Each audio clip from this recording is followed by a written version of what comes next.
Say something to somebody. I was trying to see. Don't bring it up.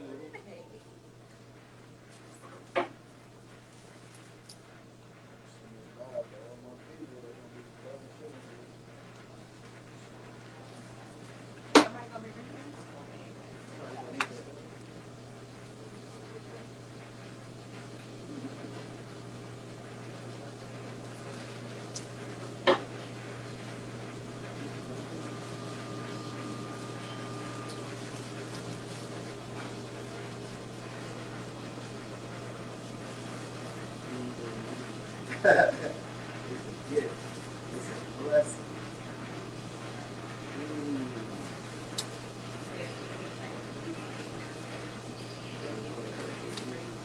Wow.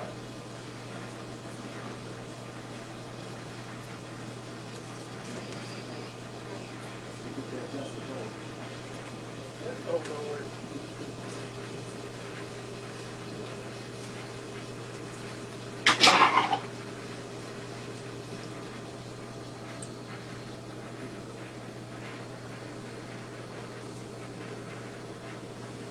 Charge it up. Yeah, just charge it while it's going. Then we got to even interactive engagement with it.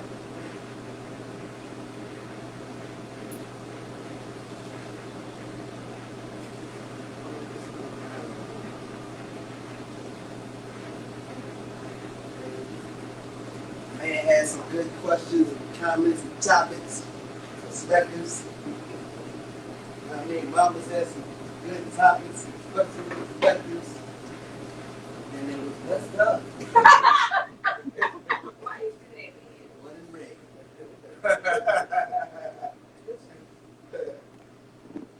fire on this table?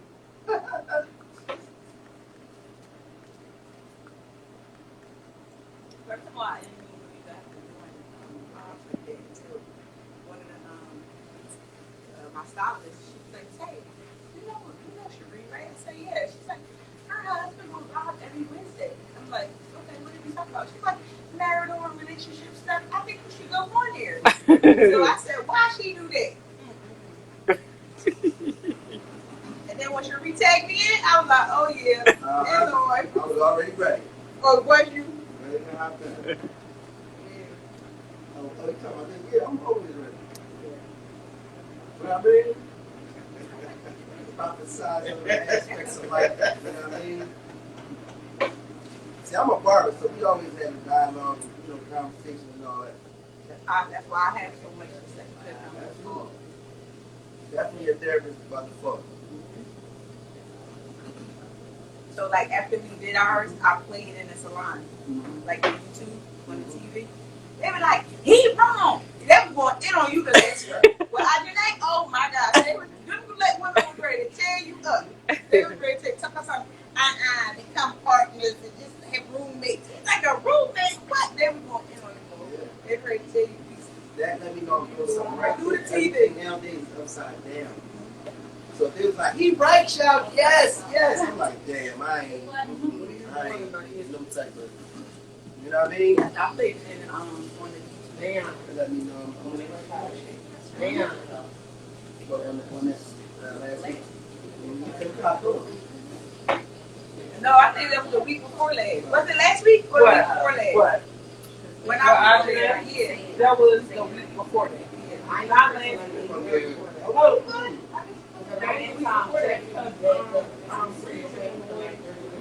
Oh, now what you said is how you said triggers. It was all over there, no? was doing on one, talking about, Yeah, that's trigger. She was on trigger. She was not on the airport. Not what you said is how you said. That was just 8:30 and these all get my right. So I just kind of want to slide this up and pick up. So I think they going to 8:30 talk to my y'all. Even on Friday, so I'm only coming. You know I'm coming. They can't see you. it's not like her at night. I don't know. I don't even.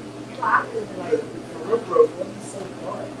It's going to this way from the I job, don't know. and Years. then it's going to get an opportunity to kind of, I like to get you know what I mean, it in and get out. now, but as still gonna be behind them. Years on here, they act like they 12 and 10. I know when I go to my doctor, it was nothing but so long. You said it's better. It's so dark. Yeah, but I gotta figure out where to put it at the head of the day. But it's all road, straight road. Oh my God, I'm scared when I'm driving. Listen, so I just go where I can talk and hear everything. I don't be sitting around waiting. And then they might, oh, well, we had a microphone. Is the microphone trying? You think it can sit like, You know, in Delaware, you hear the deer, you like sit and wait for the cop to come. the airway what? Yeah, sit. Yep. It's on, and they can get over it. Don't be straight over it. Like that. Yep. They not like, y'all squirrels will stop looking And the one back, and then go back and catch the same thing. Yeah, they got everybody. Out, they just be walking. That's perfect. They be like, I'm going there. That's perfect. It be more than one. It be like two or three. Don't feel around. Is the microphone working? Yeah. Family sometimes. Child, the whole family shoot across the road. I see y'all later. And I don't got my nose and glasses. So, for what though? So you can say, they didn't want to flash you. You got your hot things on like I'm supposed to touch my phone. No, I need to see what this phone is.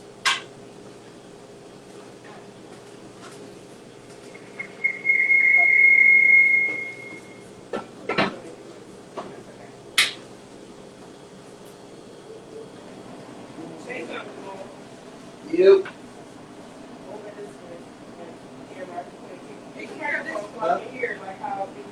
The microphone.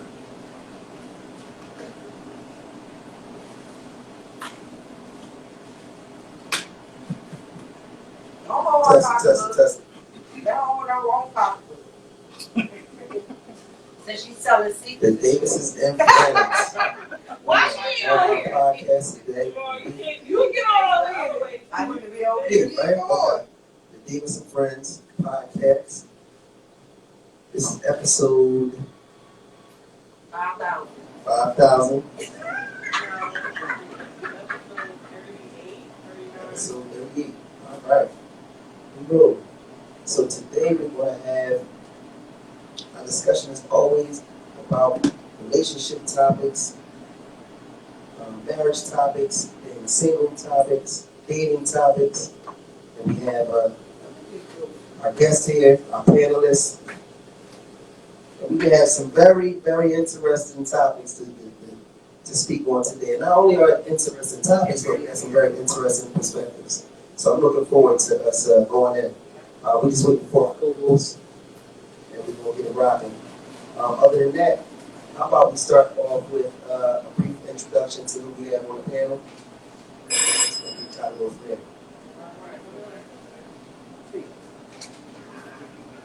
You go first, Quiet. I'm quiet. You've been quiet all night. Really? Yeah, she's talking, but she was low. Yeah. I'm Jennifer, Lily, makeup artist, art of other sorts.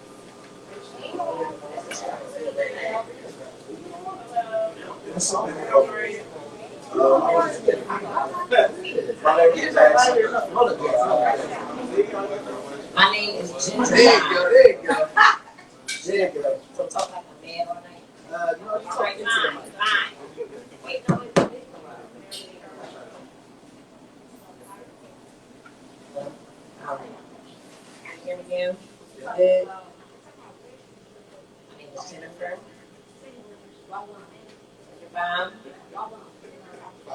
I'm a makeup artist. Artist of the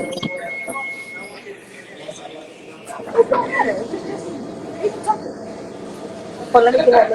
Oh, no,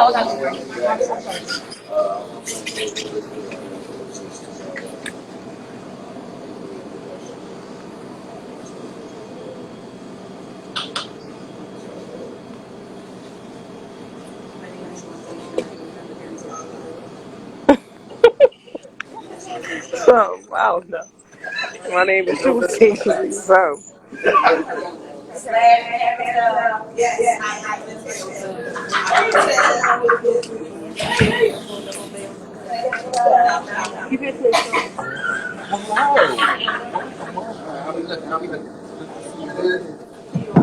I can barely, You gonna start already? I can barely hear anything on here. Okay, get started. I was trying to make it so that they can really hear. You can't really hear.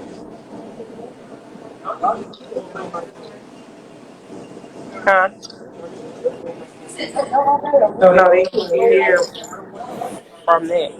Oh, cause I'm not close enough. Yeah, I think it's because it's too far. We might have to bring it towards us. A little closer. Yeah. All right, we just put it on the TV. What? Hold on.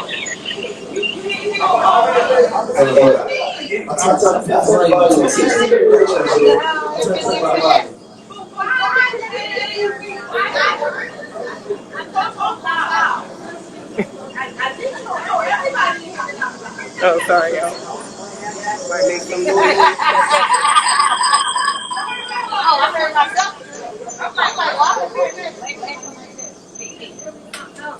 He's not even on 100.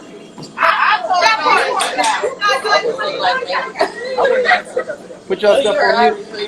And I'm on no battery thing. You got your glasses, girl? Get right here in front. What you drink, girl? You ain't letting go one. I'm just trying to get a. Let him go sit. Let him go sit. Sheree, go ahead, sit down. I'm gonna sit down. Just, I know.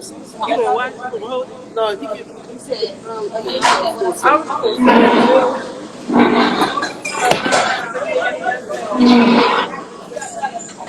Was it good from that angle? Yeah.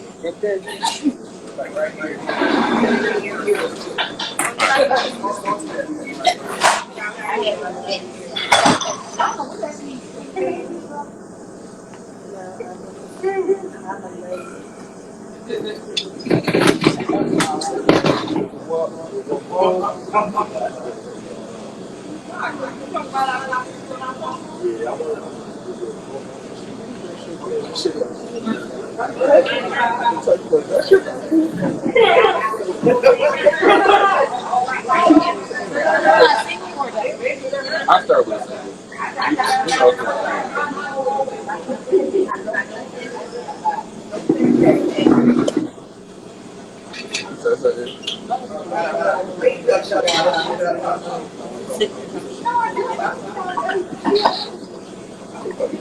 like he's being ready.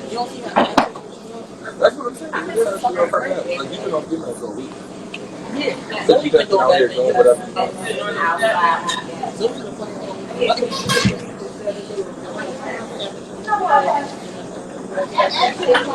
I forgot what my name is. It's me in the case, cool. Oh, was somebody on live? Yeah, they don't know my name. You said what?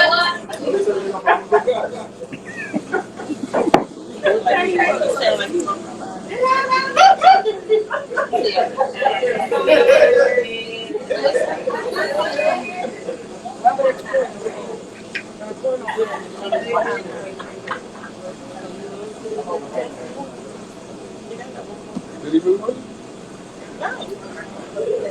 So who gonna be doing it? You want lime juice? Yeah. So I get everybody. Oh, I think so.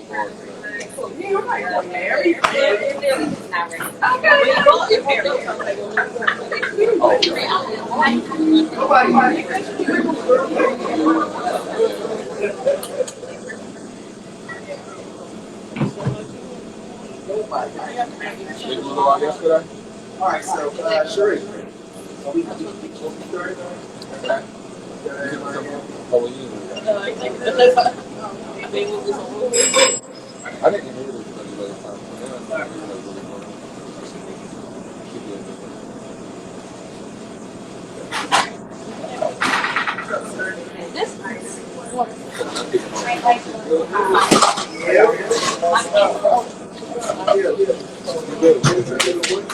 Once you get to the class, they're gonna see how you look. I like it.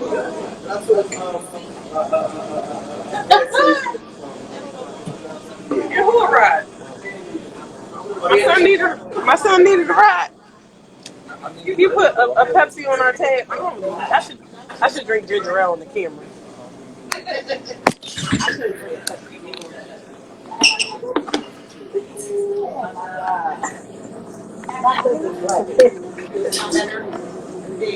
Yeah, without the, it was covering the sound. That's why I couldn't hear it. The most of it, like this live. Yeah, right here. That's the most. It's this little camera. Maybe the tickets drop on Friday. Maybe the show not. That's what you join us to play. This Sunday, everybody? Like, So what else are y'all? oh, yeah. I'm sorry, I can't.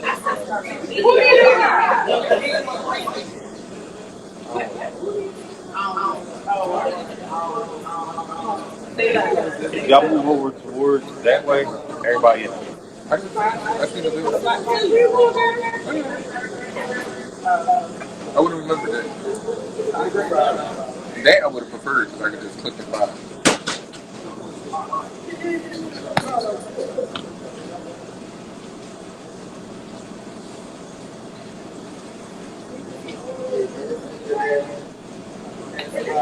No, that's mine.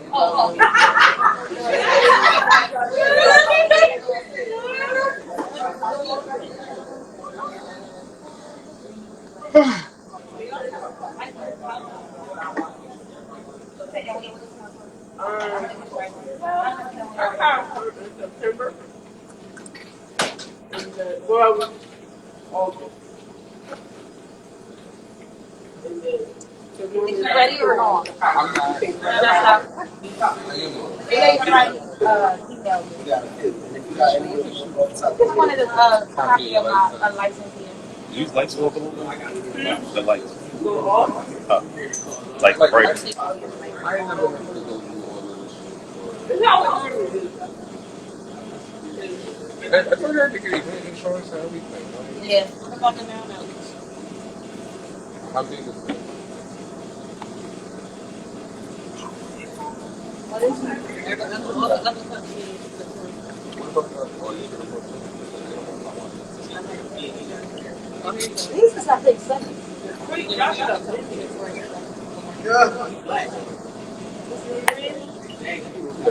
Oh, come what they look like? I got some. I got some.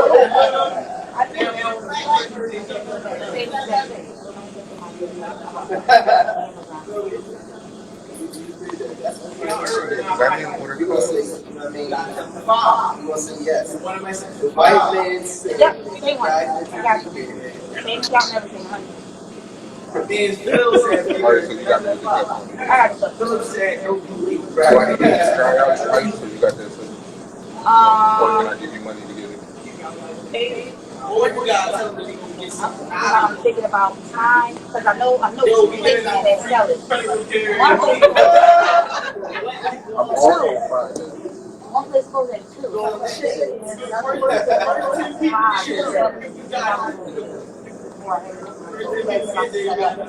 I don't know how long I got a cooler. I got a cooler. Last time I used it, I got the event, and I had it, so it was fine. But as far as I keep it, I don't know where to put it. So I don't know if the day of one of time. So Friday night. 24 hours. So you can just I don't know how much it will cost. Just let me know when I send it to you. I got you. So I live here. On the list for 24 hours.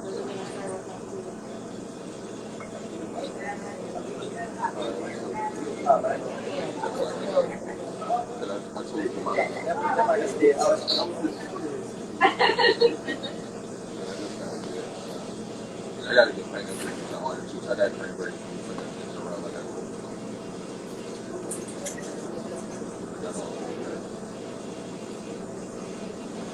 know my phone is on make order everywhere. I think I'm gonna ride the Jersey one. I'm about to say, this guy is like riding over maybe. I mean, I looked at Total Wine because I do a lot of shopping there, but I think I'm gonna just go to the stores out there in Jersey, and I'm gonna just go from side to side and see if I can find it. I really want it. You really about to have, you know, that phone already And doing I've been good. in I and out, tell. and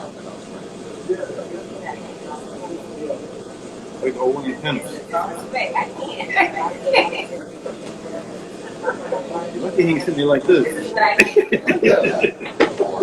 If you wanna, Because I was really trying not to bring nothing and take nothing, but I gotta pick my cake up on Saturday. Very sexy too. why you let that do it? Oh, you got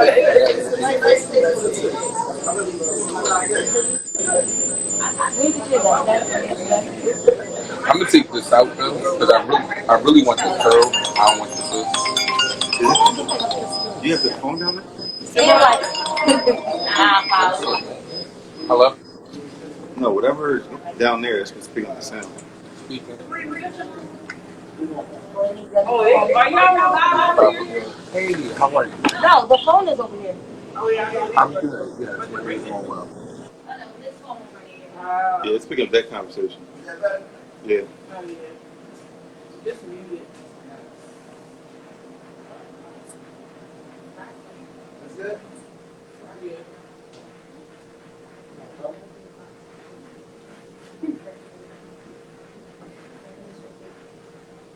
All right, so we're gonna get started.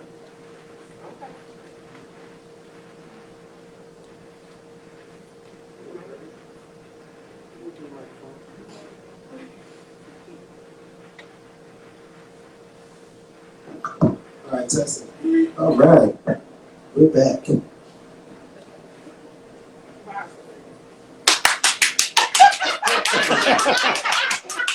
Yeah, studio audience at MXL Cafe, 5118 Sanford Street, Philadelphia, Pennsylvania. Thank you. All right, sound like a DJ. Okay, we got a DJ. All right, so we're gonna get started with this conversation. We have been really waiting on this conversation, and we have our guests here that have introduced themselves. But I want to just take it around one more time. All right. So we're gonna start here with our guests to the left, and then once we go to the end down there with Cherie, you'll get us started, and then we're gonna come back to the middle. We're gonna let the brother start off the conversation, you know, with one of his topics, and that's how we're gonna rock. So let's get it. Hi, everybody. I'm Jen Brown. I'm Jackson. JXON 1616 from St. Louis. I live in Philly. I'm Salty Cherie. Oh, that's it. Hairstylist. I ain't about to you go right. I just want to say I'm Capricorn and I like long walks to the court.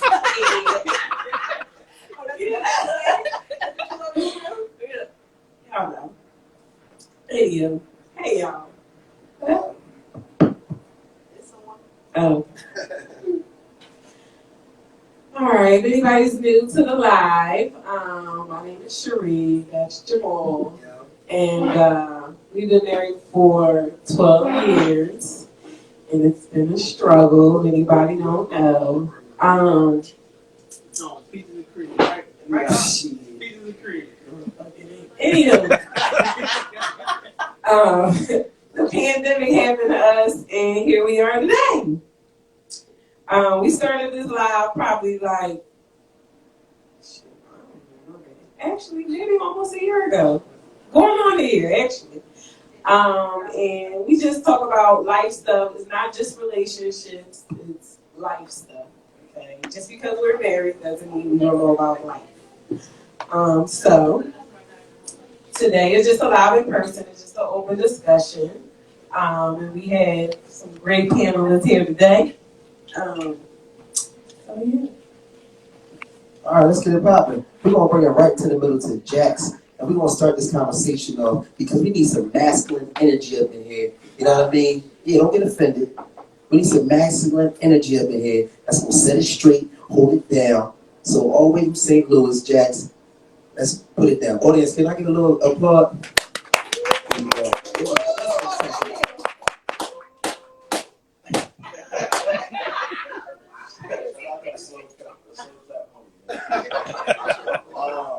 So alright, so like the first question that I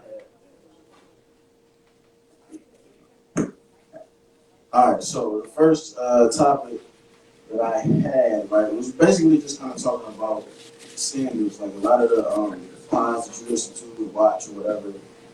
A lot of them is always kind of talking about people's standards and people's requirements, criteria. But most of the time, it's women, in my experience, from what I've seen. It's women talking about what their standards are. It's women talking about what their criteria is. And I think even if we don't necessarily agree with it, we accept it. But then when it's time for men to speak about what their standards are, or what they dislike or like or won't accept or don't want, then it kind of gets labeled as men being insecure. I'll give you an example. Lately, I'll give you 3 examples. Weight is one example. Body count is another example. And how women post on Instagram is another example. So if a guy doesn't want a woman who's overweight, it's because he's insecure. It's not because there's something that is a standard. If a guy wants a woman who doesn't have or doesn't seem to have had a high body count, it's not because it's a standard, it's because he's insecure. If a guy doesn't want his woman to dress a certain way or post a certain way on Instagram, it's not because it's a standard of his, it's because he's insecure as to how other people will see his woman. So I just wonder, like, why is it that it seems like men aren't allowed to have standards and it gets labeled as insecure? Good question. Yeah, absolutely. I guess my first question is, are the standards rooted in insecurity? Like are they defined? Hey guys, hold on. Let's let these niggas come up here.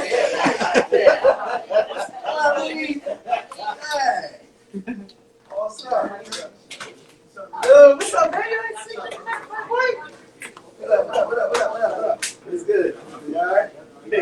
Hey, what's up, sweetheart? How are you? Good.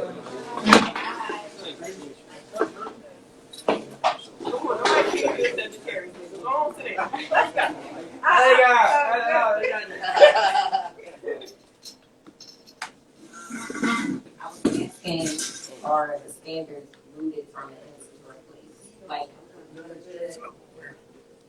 what, in other words, what made the person come up with a standard?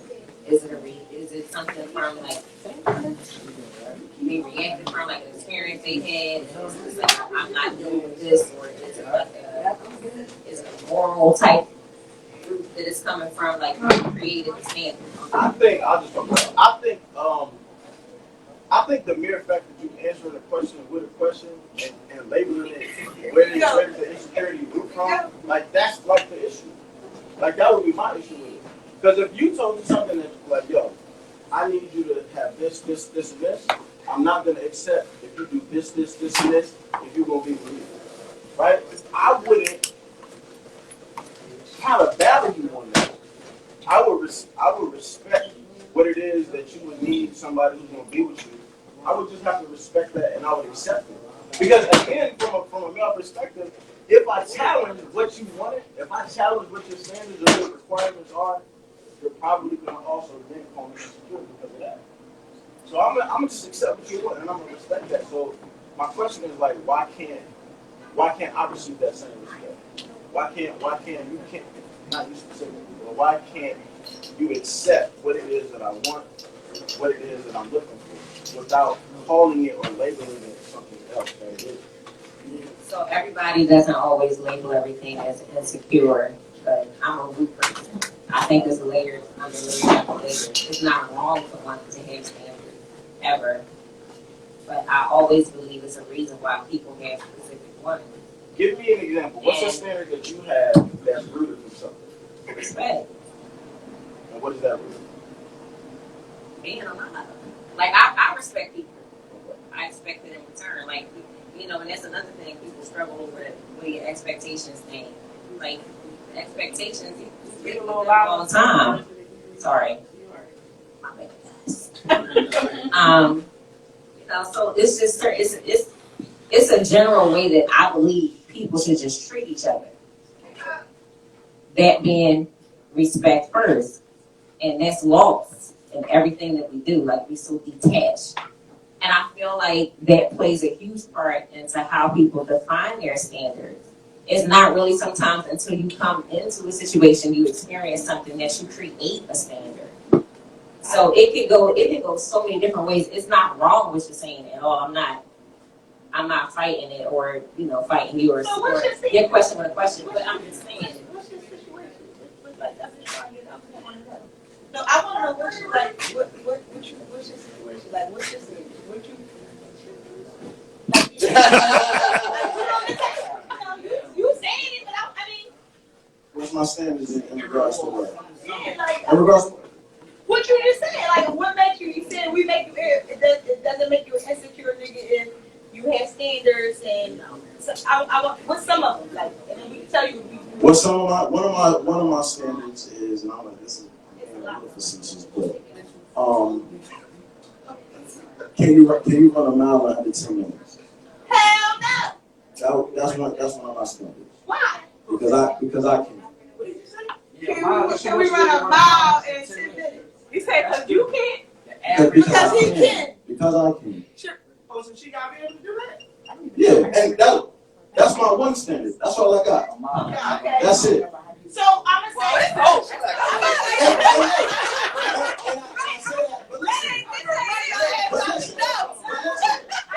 but wait, I will work to get to that under that 10 minutes if that's something that, you know, I feel as though, okay, I'm really feeling bull or whatever, you know, let me try a little harder. Then I'll be like, okay, babe, I can get it done in 8.5. You still gonna love me? that's 110. All right then. Oh, what if I get it past 12? What if I do a little bit like 12, 15 minutes? What happens then? That's not under 10. Yeah! I don't understand. Don't even waste your time. But my point is, But I'm trying though. I'm saying I'm trying. congratulations. Like, I didn't win the prize. I can't have. So what I'm saying is, look how difficult it is for me to have just one standard. I can't even have that. I literally said that's the only standard I got. And look at the amount of pushback I'm getting. No, I'm not pushing that. I'm just saying. I'm working. If a person is working towards to meet your goals or your expectations of that under 10-minute mile run, right? And do they have a time frame they have to meet it by? Whenever you do it. So it takes you 15 years. Until you, then we not gonna be nothing serious in that 15. But I got a question. So like in terms of standard, we talking about like the qualities of like what a woman should have for you, like For him, cleaning, cooking, and shit like that. Mm-hmm. He said run a mile under 10 minutes.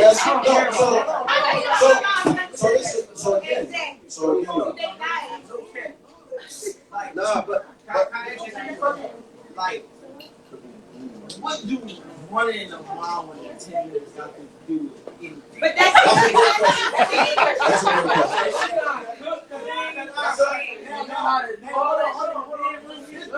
That's a great question. I'll answer it.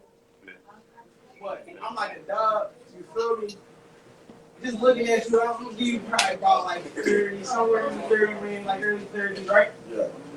That's your standard. Like, you know, guys that's in there, you can't, we go on, not even pushing 10 minutes for them. Why she gotta run that 10? Yeah, like, You feel me? Like, I'm gonna get you out there until you're grown. It's not lasting 10 minutes. So, why she gotta run a mile in 10 minutes? If you ain't gonna get it right, past 2 minutes. Alright, so I have a full answer for that, right? So for me, I used to play sports, right? I played minor league baseball for like 4 or 5 years. So working out, being healthy, that's something that's important to me. And Excuse me. I mean, let him talk. We need to hear you talk. What you gotta say? so what it represents is really less about the time, but what it represents is discipline. What it represents is being able to do something over a long period of time because you're trying to work towards a goal. Kind of like what you was talking about. What if I'm not there, but I'm working to get there? And I value a woman who is going to value her appearance, who's going to value her health, who's going to value just the certain things that surround being able to be in decent condition, in physical condition. And if I'm in physical condition, if she's in physical condition, then we will be able to fuck over to me. Okay. Now, another. Hold on. Let me add something to that. I want to say something to this too, though. But we overlooking the whole point. The whole point is, at the end of the day, a nigga's standards is standards. So hold on. It don't matter how y'all feel about what his standard is. On some real stuff. Because some women say, I don't like light-skinned niggas. I'm just exactly. That's what he's saying. But he can't say fuck the bitches. You see what I'm saying? If you don't run under 10. So the whole point is, if a man has standards, then you gotta respect that. That's his value. That's the whole point. From this is a microcosm of how many standards is not respected. All of this pushback about running 4 laps around the track. But I feel like men's standards are being pushed back. You don't feel like women's standards are being pushed back either. You don't feel like, well, yeah, please, thank you. Because I'm trying to figure out. Okay, men have standards, but women have standards too that we don't even get met on a day-to-day. And they're super simple. Please stop. Stop being light-skinned. Stop being light-skinned. So, I mean, do you really feel like women feel like their standards are being met? It's not about them being met. It's about the ability to have it and to stand on them. But I get that. But do you feel like women don't stand on what what their standards are, and they still don't get met, and they're with somebody for? Then you're not standing on them.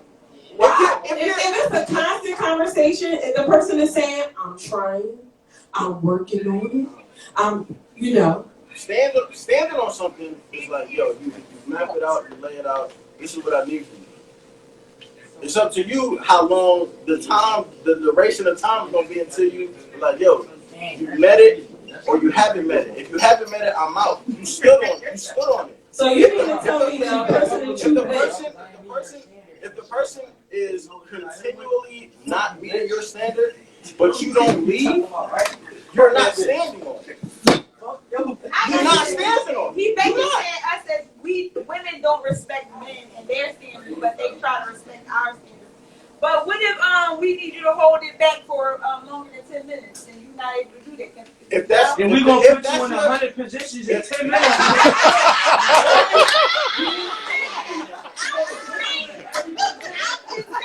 It's 10 minutes, dog.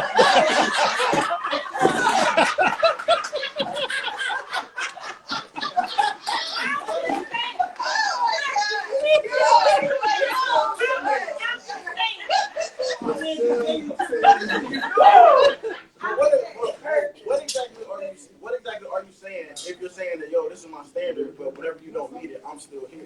You're not really standing on it. So how do you expect for other people to respect some shit that you don't respect? So do you have standards and people respect your standards and you stick to your standards and you leave, like, are you single? Yes. That's the first question I have. I am, yes. Are you single or ready to mingle? It depends on who in front of you. If she can't run into under 10 minutes, That's the thing. So like you asked her right then and there, like, can you run to this? No, that was. I think he was just. That was the shit.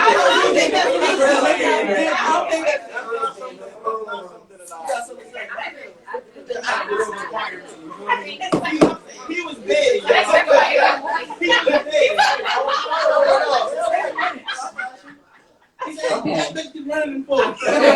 feel like that has a lot, like, we was so fast in my damn brain. it sounds like a boundary issue. That was an issue, Hold on, right? But it's an issue, though. You got an issue. it's like y'all take the words apart. The change supposed to be taken apart. Alright, so if you were to say to me, this is what I need, I would just say nope. I ain't go the other way. If I'm willing to meet the standard, you're saying that every time I don't need it, you just says one not so another one. Oh, she's going to I'm saying if I understand it, you're continuously not using it. It's up to me on whether or not I want to give you more leash or whether or not I can no longer accept it because I'm really not expecting myself, but I know that this is something that I want, and I know that this is something that this person, as of right now, is incapable of providing. So either I'm going to stay and accept the fact that she's not able to provide what I actually require, or I'm going to stand on what I actually require, and I'm going to be like, you know what, this is not for me. it wouldn't be from you from the door. Like, what's the thing that is making you see if they can meet the standard? I mean, interaction. I mean, that's. So they gotta meet a certain. Hold on. Let's be clear. It ain't even no layers. Y'all, listen. No, it's not. I'm gonna tell you what it is. You know what I mean? See, my perspective basically comes from just growing up in a household. You know what I'm saying? I have a lot of aunts. You know what I'm saying? And a lot of women growing up. I done seen my aunts. I done seen my mom cut off a solid dude. Because he had a big forehead. On some real shit. He's the nicest guy. Mom, he's cool as shit. Like, yo, he bringing this shit. He making sure we got, look. Y'all good? Y'all know, calm, thorough dude. And because he had a big forehead, she wasn't having it. Right? Boom. And nobody had a problem with that. Nobody was like, well, what made you not like big foreheads? And your industry, and your soul and spirit. Man, listen, that's just what she ain't like. So I think back to the whole point of it is when a man says he has a standard, all right, it could be instead of a big forehead, it could be running a mile in the 10. It's both still kind of ridiculous to a certain degree, but then not so much because it's all about your own personal preference. So you can't tell somebody personal preference is an issue. You might, you know what I mean? It might be a dude you hang with, he might be nice, but he might be too nice. Ah, he cool, but he just, that's the thing. You mean like, you know, it's I know. I feel like social media influence like a high standard. Yeah. But I feel like that high standard is not realistic. Yo, you already know what's going on. You already know. Yo, I feel like social media influence that high standard. I feel like that causes damage to people. I feel like that's the reason why people be lonely for real. Because they got to stand so high. They looking at all the rappers and this image that they're portraying of a perfect life. And it'll have a chick like one Superman as they need, like, oh no, that nigga need to be trapping, that nigga need to be in school, he need to be a nurse, a doctor, he need to be all that shit. That's what pushed niggas to do the wrong stuff. That too. Get the fast money to impress girls where it's like, damn, wait, let him grow and figure it out and become who he is and all that. Real rap, and I feel like that's why people be lonely. And that's why my ex broke up with me. Hey, shit.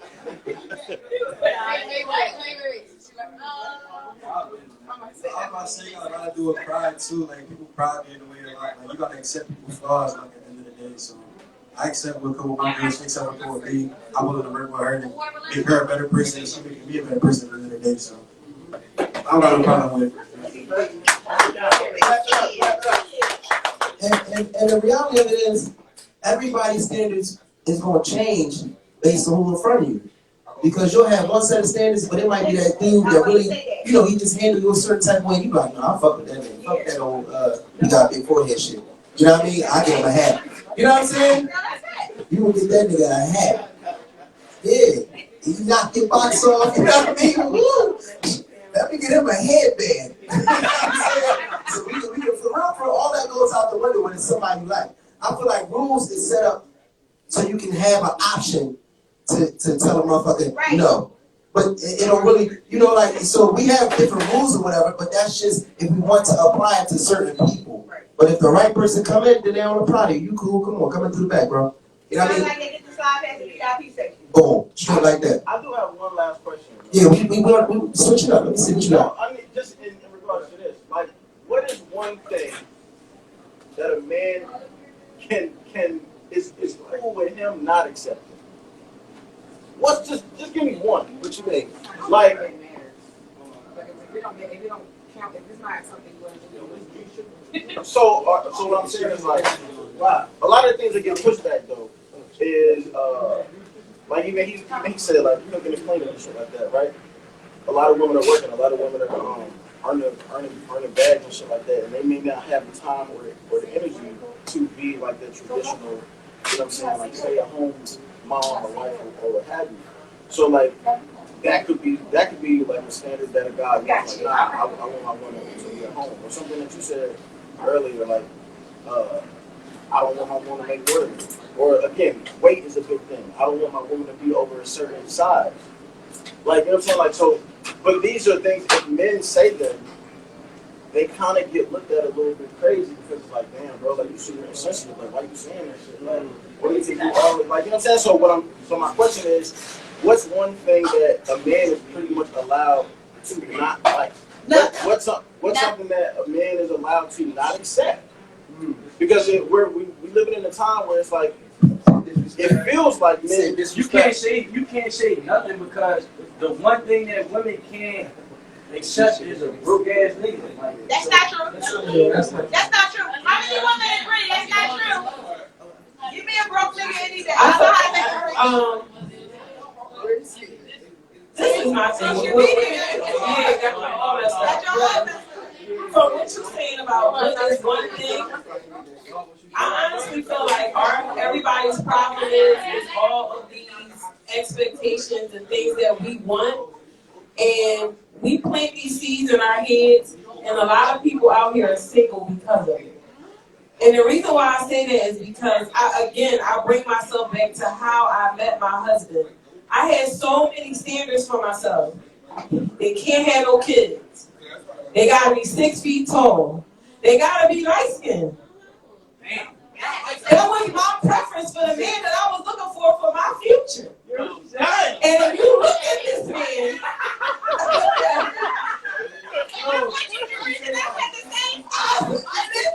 bullshit, I swear to God. I met this man, he had 3 kids. Okay? He is dark skinned. He's not even 6 feet tall. Okay? 5'11". All those things I had in my mind, all these things I wanted and said, oh hell no, my standards. This is my standards for myself, goddammit. I don't give a shit who it is, this is what I want. And I felt like when I met this man, I was like, oh, this is it. So come on, let's go ahead and get married. But I'm saying, and I was a woman with no kids. I had a good job. I had a lot of things going for myself. Like, I was established. I had a lot. I was a good catch. so what would you call what you did? Because was you settling? were you settling? Fuck no, I was in love, honey.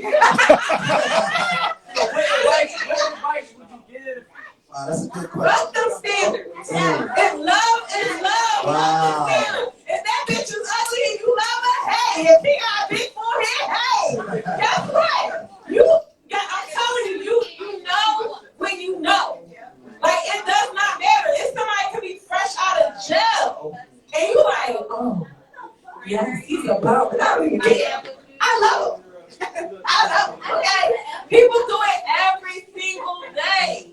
So all of these standards and these criteria and all these things you say you want for yourself, and if you think about it, a person that's in a relationship or they're married and they think now like, damn, I was talking about what I don't want and how I want this and what type of woman I want and what type of man I want. I look over like, and that bitch don't fit. Look at that shit. I say, goddamn, oh well. And here you are 10, 12, 13 years, 5 kids later. So I'm gonna add to that. I'm gonna add to that.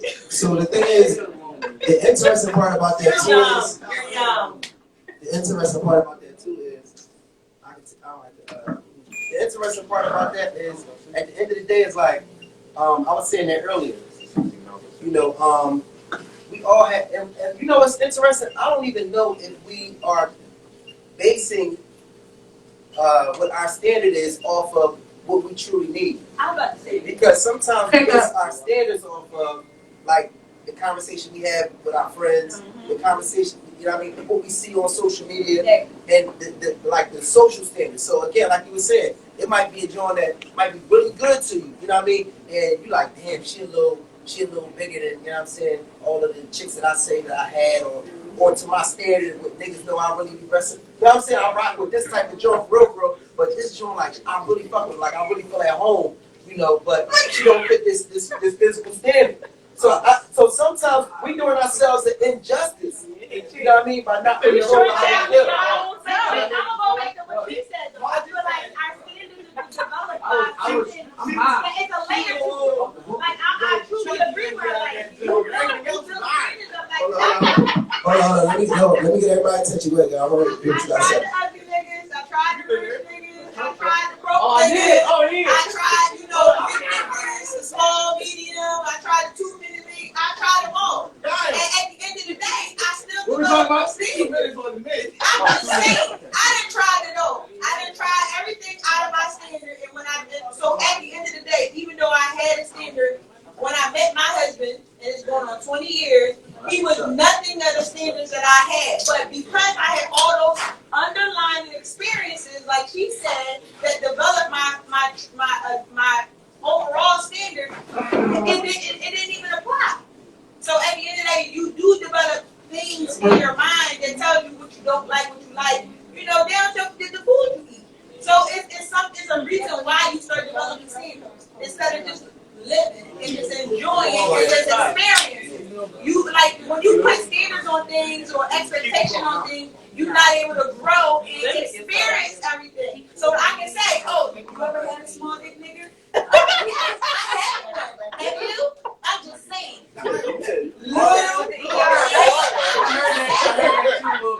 I'm just saying. It's like you ask these questions because at the end of the day, if you never experienced it, then how you gonna know if you never like it?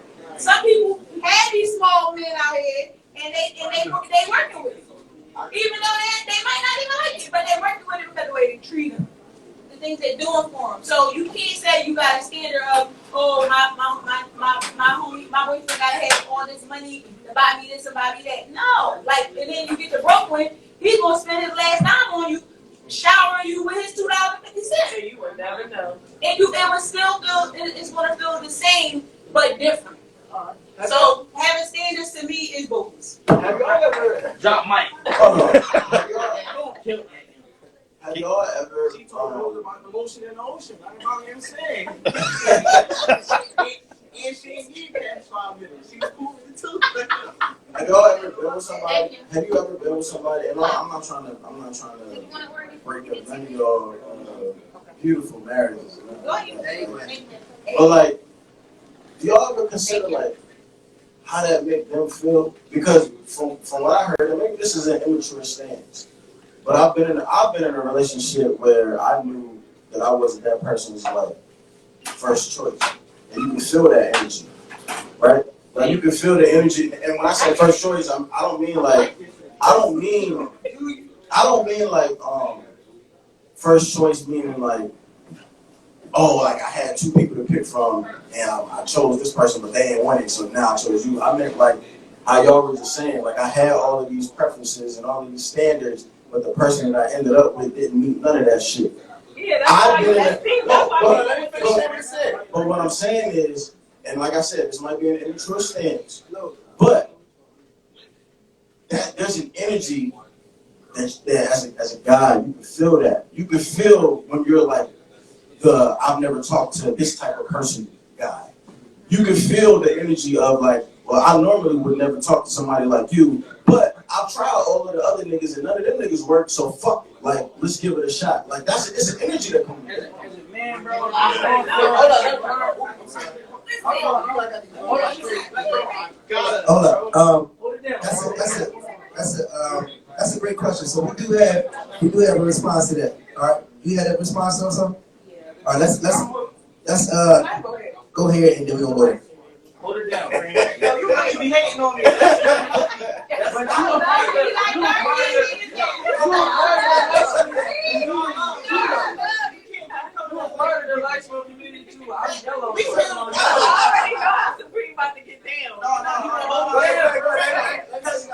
I seen your face when you said it too. Like my whole job would be with that. Like, gee, if I give it to you, I'm with that.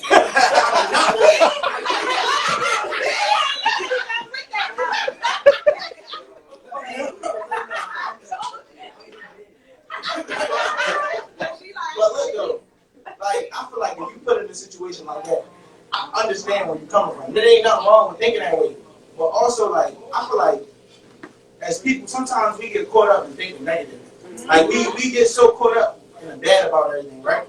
But if you against everything that she's for and she still wanna be with you, like shouldn't that make you feel like I'm that nigga? Like it's like damn, like I ain't with your criteria. You feel me? Like for me, right? Like, I feel like in the generation that we're in right now, girls want tall, dark skinned dudes. Like you feel me? I'm short and light skinned. Like that's how I'm at with right now.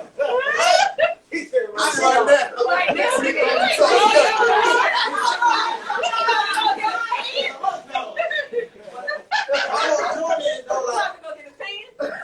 listen, man, I'm trying to put on a little color, you know what I mean? You know what? But where I'm getting at though, like I feel like people sit out here and they talk about these standards all day, and one way, most of the time they just saying what they saying and go with the crowd. That's being real. You feel me? Because when we was in play, everybody was saying we was in play. Now dark skins in play. Now everybody's all of a sudden in the dark skin. You know what I mean? So it's just like, if that's what you saying and you coming and mess with me, I don't give a fuck about all that shit you was talking. Because obviously you ain't standing on it. Because you with me right now, you feel me? And you join me, you all up on me, you want me, so fuck that dark skin nigga, fuck that 6 foot nigga. You feel me? What she say, the 2 minutes, fuck them 10 minute niggas.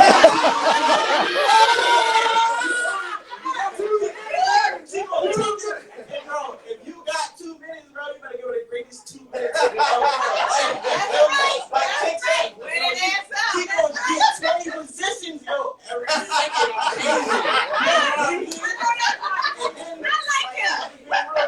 People gotta be confident in themselves. Ain't nobody else gonna sit there and stand and beg your place, so you better bet on yourself and double down every time. That's it right over there. Oh, he said, I'm speaking for the people. No, it's definitely speaking for the people. And I feel like, honestly, like, when men really have enough experience, it's not going to be a popular opinion, but, you know, women don't really know what they want. You know what I mean? And so ultimately, it's our job to show you what you need. So all that standard shit, you know what I mean, is out the window. When a man lock in on something, if you really want it, you can get that job. You know what I mean? At the end of the day, if you got layers to your game, or whatever the case may be, you're going to switch up and you want that, and you're going to get what you want. Because I've seen women talk, you know, say, oh, I need to, you know what I'm saying, a dude that's this and a dude that's that. And I've seen you mess with, you know what I'm saying, a chick or something like that, and she's none of that. You might say, I want a nigga that's 6 foot. You know what I mean? I'm like, damn, I see you with a girl, she's 5'4". You know what I'm saying? But you love it. See, people are going to adapt and love what they love. That's just going to happen. It's our job at times to show you what you're missing. You know what I mean? And show you what you need. So that's how I look at it. And they'll enjoy it. You know what I mean? One of my homegirls, she was in a relationship for however many years, and her mate ain't do nothing but have oral sex with her. You know what I mean? So if you can just take the tongue, you know what I'm saying, for however many years. I'm just saying, that's a fact. That's a fact. You know what I mean? Then you know, we gonna have some fun. I'm just saying. All right, so we're gonna switch it up a little bit. We're gonna go to the next topic. All right, so next topic. All right, I got one here for us, guys. Did you? It's it's not always going to be the most popular opinion, but let's be adults, right? Okay. Next one. Okay. Are you who you really are when you're dating, or are you playing a facade that works better for you than your regular personality? I don't know if that came out the right way. So I'll give an example. So again, the question is, are you who you really are when you're dating, or are you playing a facade that works better for you than your normal personality? So, okay, let me pass this over here to you. Did you get the question? Whatever, you just play on it. I've tried it.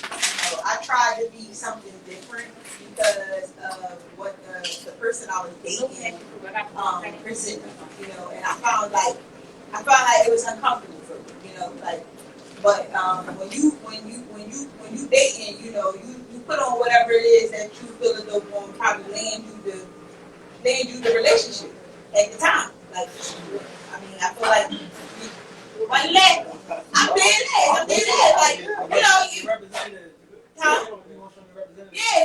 You gonna show up. You gonna put on what you feel as though that is gonna land you the position in the relationship. Yeah, everybody go to the job interview with a suit on, but they don't go to work like that. Exactly.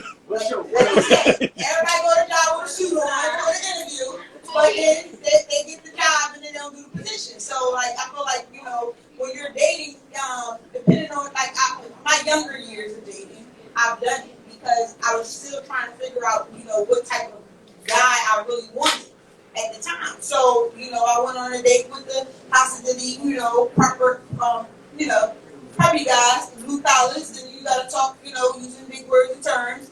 Then you go to the hood, to the bars, and things and stuff that you typically don't do. Then you drinking and you taking a puff of weed or whatever. Like, so I'm just, yeah, I did.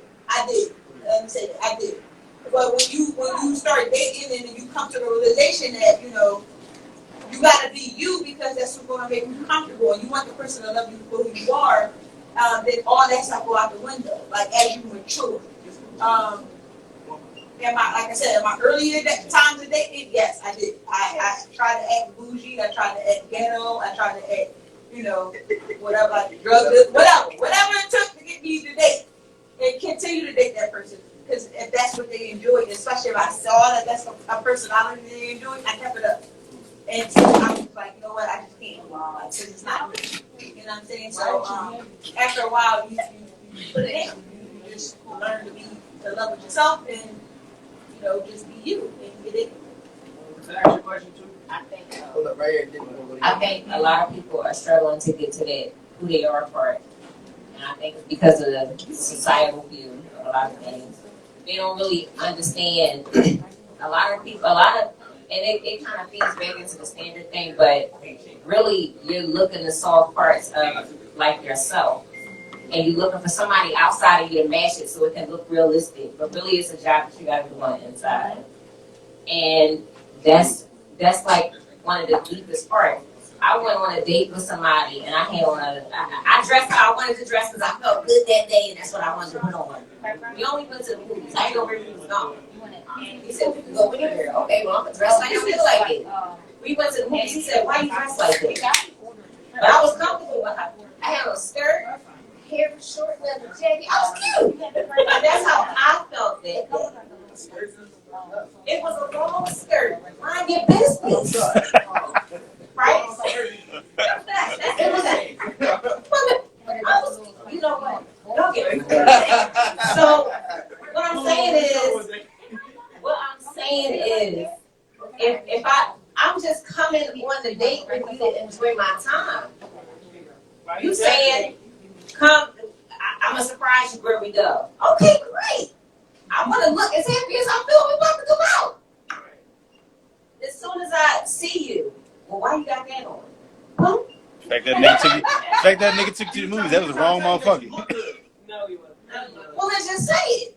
He was trying to say, why are you wearing that? So I was overdressed for the movies, but I don't know what to expect. So I went with how I felt. What I'm saying were is, you overdressed for the movies or was he being? I just need 2 more dollars. Oh, don't get him started. Don't get him started. So, yeah, which one was it? Here's the thing. It didn't matter to me.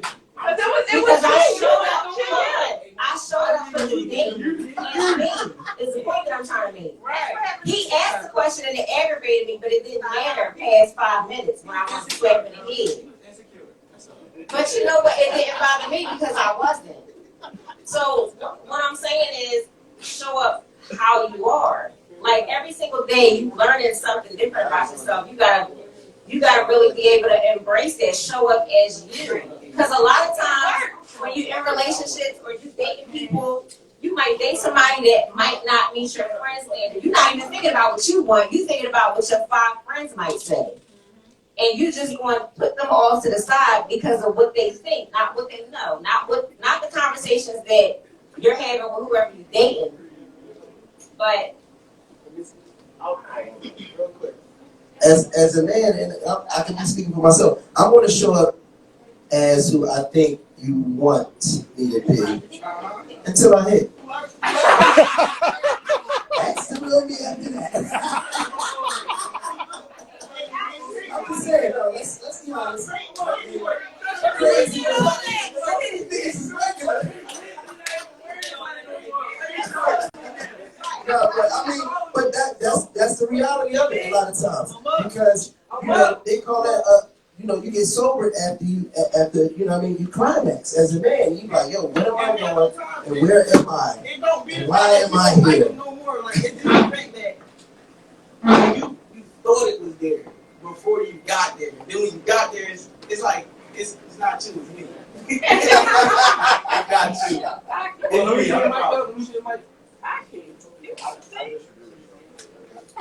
Now, like when I first started really drawing, like, yeah, I was definitely trying to be super, I mean, GQ, yeah. But then I realized, like, I want to attract a girl that really fuck with me for me. So, like, I'm real goofy, big, so I'm going to be who I am off the rip with a little bit of GQ in me. Yeah, man, like, I mean, but yeah. Yeah, because that's what y'all like that, super charming, all that, like, yeah. But me, at the same time, I'm not about to flash all this money, like, yo, you got change for 10,000? You got change, like, I'm not about to do all that. You know, yeah, like, yo, bro, like, remember that time when I do 10,000? I don't do all that. But we're going to have a good time, but I'm going to be me, because I don't want you to think that, because you might attract the wrong type of person. So, yeah. Bro, I'm gonna drop the bench truck up to you. Yeah, because I crashed the Maybach. That's the jet. Right. No. Oh, he was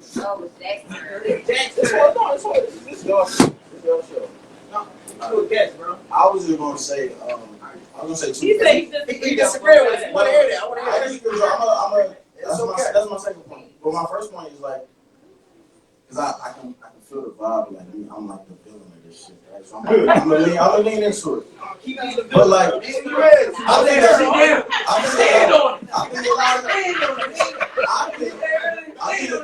think a lot of people send that representative and try to like be who they not and make people like them, because either they don't know who the fuck they are or they don't like who the fuck they are. Or they know who they are and they know that who they are is not gonna get the type of person that they want. You feel me? So it's like so it's like, damn, like I know if I really show them who I really am, this person's not gonna fuck with me. So I can't do that. Or you look in the mirror and be like, I did some real trash shit in my whole life. Nobody needs to know what I've done. Nobody needs to know who I am. That's why you gotta know who you are. Yeah, that's what I'm saying. But sometimes, what I'm saying is, you giving them different personalities, whatever. You gotta know who you is. You doing it. But what I'm saying is, that's my second point. That's my second point. Where you was like, yo, I'm gonna be who y'all want until I hit. For me, just hitting don't be worth it. So like, I'm just saying, like, let's get back to this guy.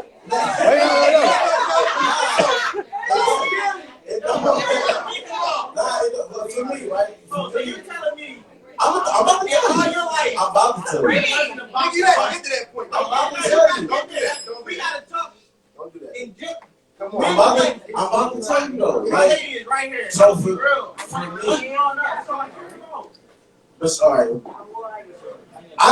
I ain't started fucking until I was 20 though, so I got a little bit of a different perspective. I got a little bit of a different perspective.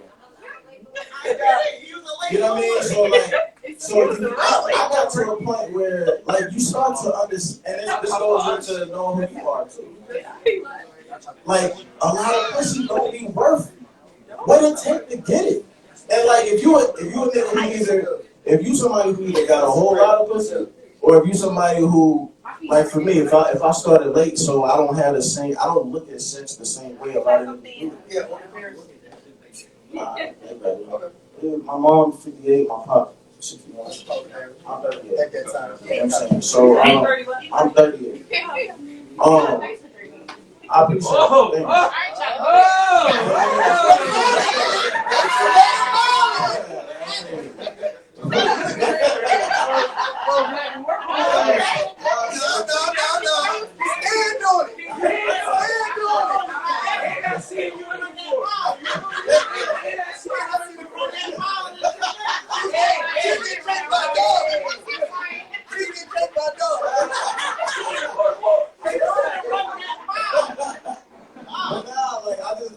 Like the juice don't be worth the squeeze a lot of the time. That's all. That's why I say that. And for me, like,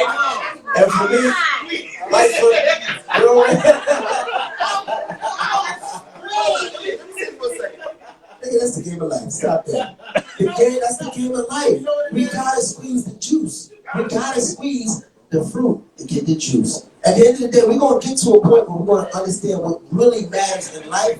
But until then, you know what I mean? Until then, at the end of the day, I've been in a situation where on some real stuff, it's not a not me knowing myself. Hold up one second. I got you next. I'll pass it to you. I understand the squeezing. She's trying to get. Oh, you're trying to get the squeeze part? We basically said it's not. All of the stuff that you putting in to be somebody else is not worth it when you just actually when you hit. Right. So I disagree with that. But what I'm saying is, I agree, bro. But this is what I'm saying. I felt like at times people didn't deserve who I really was. I felt like not that I didn't know who I was. I felt like people wasn't ready for who I was. I was an early bloomer, like mentally. And when you're younger, ain't nobody looking for all of that. And a lot of times, you know what I'm saying? No, I'm telling you, because I've been myself, you know what I mean? And like I said, sometimes you could be ahead of the game in certain ways. And not even that. You gotta realize you're dealing with people that's dealing with pressures of accepting who's in front of them based on what society's idea that is too. We in the hood. So if I'm educated, if I study history, if you know what I mean, if I have other experiences outside of just the community, you know what I mean, that's not always accepted. But wait, but this is where it goes though, because can I just say this one thing? Yeah. Because if you really are that advanced mentally, right? If you really are that advanced from a moral standpoint, I say moral. I'm saying moral. Okay. Because to me, if you advance mentally, I feel like you kind of got to be advanced morally. Because you know more, you're more mature, you're in a more mature space. So like if you're in a more surroundings, but if you advance mentally, I don't believe in your practical mind if your mind surpasses your mind. Kids, stop talking. So with more, I guess, responsibility of being advanced mentally, I think you have to know yourself so much where you got to treat other people who aren't where you are with more care. So I'm not going to allow you just to fuck you up for the rest of your life, because I'm better than you. You know what I'm saying?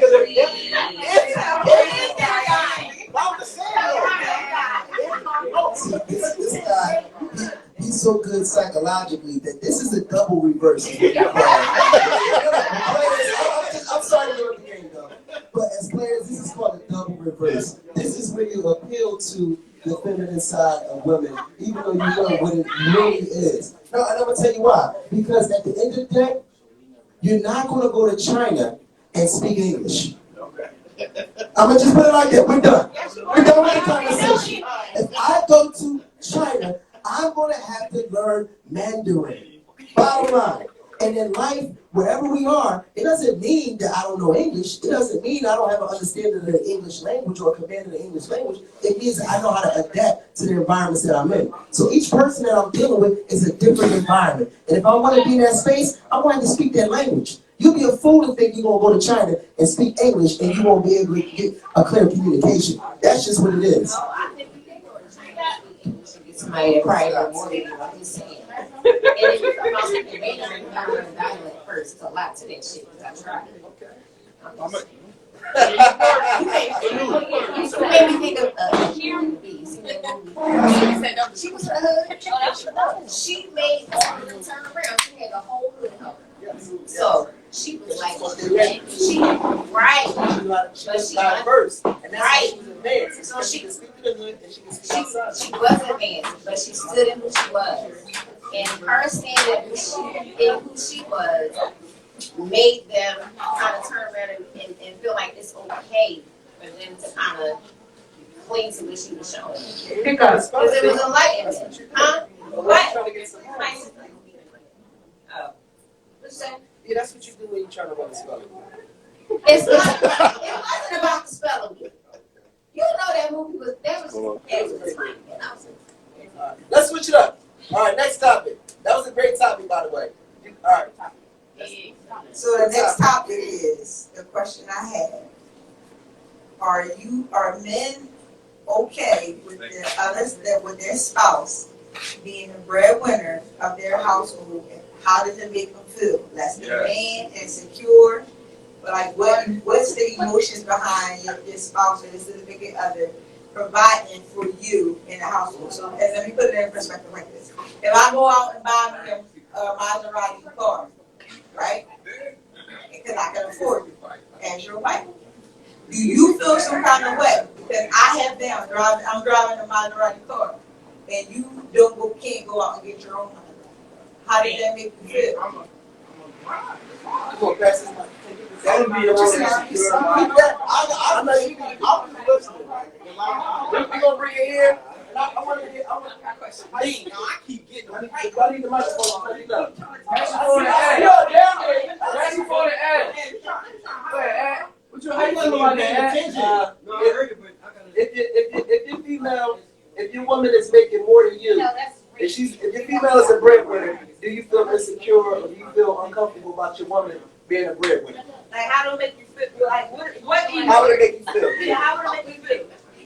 I would have to be an asset to her too. Like I would have to like, it don't gotta be money necessarily, but bring something to the table, like to boost her and boost myself. Even the motivation. Like, I wouldn't be mad or feel no type of way if she getting more money than me. It just motivated me. Like, for real, we got this together. We together. So what's mine is hers, what's hers is mine. And then, So you gonna die that high? You gonna die that young? When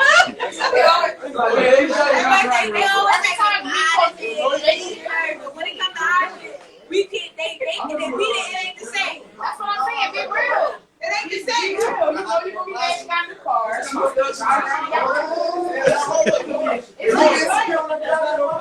like cool. Right. Real quick. No, that's the big deal. This the bigger deal right here. at the end of the day, there's no competition. We on the same team at the end of the day. We both try to change.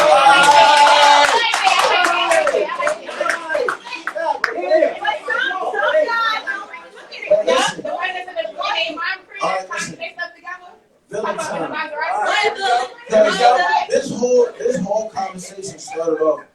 The question is negative, right?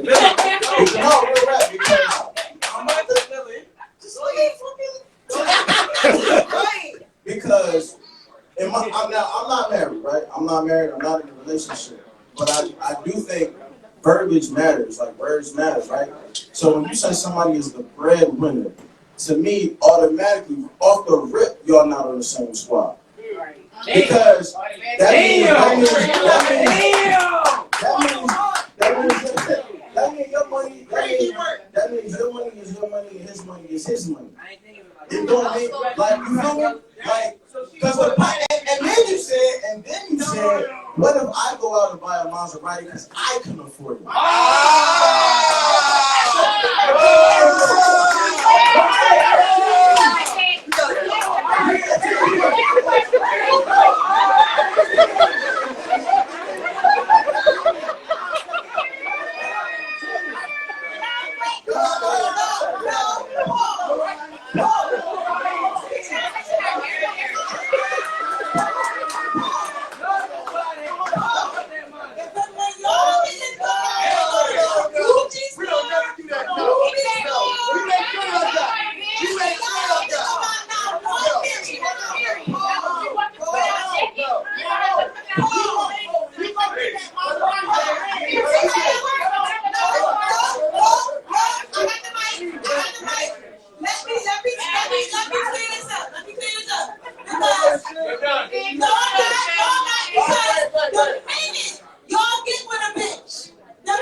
Baby, this is the, it don't matter. It don't matter. Even if That's a you're in a different question. long-term relationship, That's a different question even now. if you're in a long-term relationship with somebody and they a breadwinner, I see a lot of dudes with businesses and everything, they never incorporate their wives and significant other is always there. If the car they drive is there, when they gonna trade just behind the end to go get something they want, and they drive that shit, you gotta stay with the bullshit.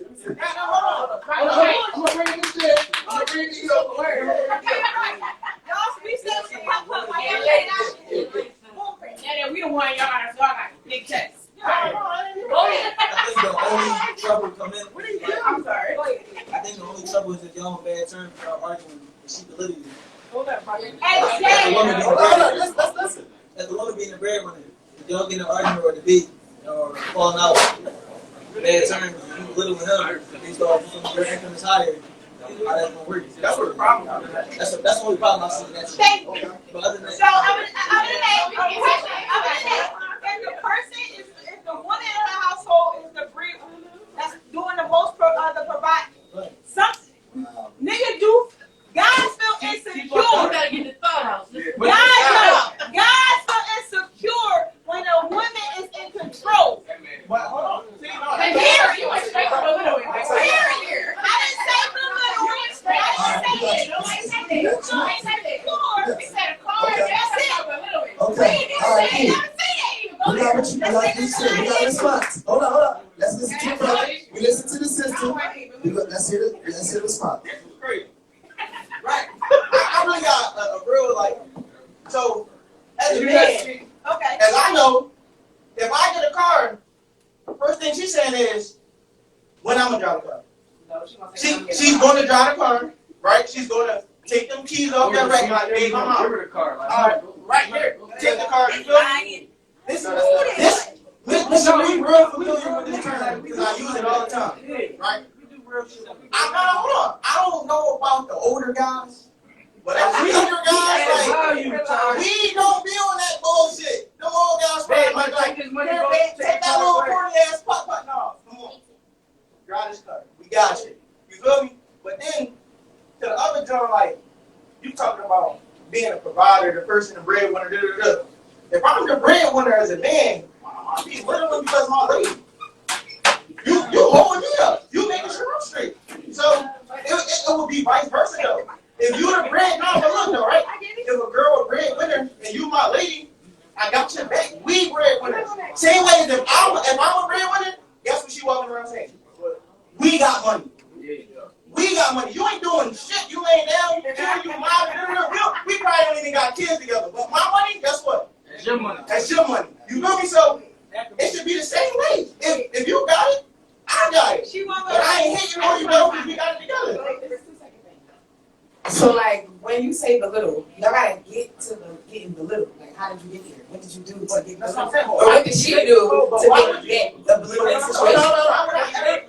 Why would I ever belittle my lady because I'm making I didn't money? say you. I said. Oh, no, but I said, When he said the girl belittled him, right? She got related to him. That was a quote. no, but look, that's because girls are power junkies. You feel me? Men are too though, but girls want to also be in control of everything. I got money, so I'm in control. Nigga, shut up, because I got money, I'll pay the bills. But why did she say that though? But think about it, because they got the power to say No, it. why did you? What happened to get there? Because maybe we beat Yeah, us so up. girls gonna be out nowhere. I got all this money, so what you want? Yo, you know how All right, let's try this perspective right here. Let me get your attention. I Let me get your attention. wake up in the morning. I got some shit to say. How y'all doing? Yeah. Alright, so one thing I'm gonna say, Hold up. it just depends on the person, like the young girl was saying, it depends on the person. Like, be a team at the end of the day. I think, me personally, if a certain person leaves, regardless if it's a man or woman, if they leave and they are selfish, then they're going to be selfish, right? They're going to try to control you with the money, and vice versa. And I think if you are a man letting a woman leave, right? I'm saying leave, I'm saying financially, right? And she don't know how to talk to you, she don't know how to respect you, then you're done, right? But then on the other thing, if you bring a value in both instances, y'all be alright. Like the man is bringing her value, like Mom always say, grab the bucket, right? Grab the mop, whatever it is. Even in both situations, I think you be alright. I think it's the person that you're dealing with. So do insecurities develop? I think, listen, I'm gonna say that I can say it depends on the person. I think it's how the woman make it feel, and then you gotta think about your environment, your families and stuff like that. That's basically each person. That's basically it. If I know I'm helping you and I'm cool with being in the background, I'm good.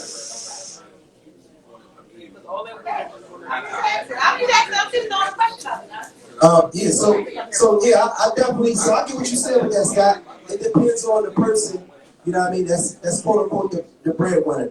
And I've seen it on both ends. I've seen men be in position and use their money for power and control. And I've seen women be in position too. You know what I mean? One of my guys, a client of mine, he had his girlfriend or whatever. She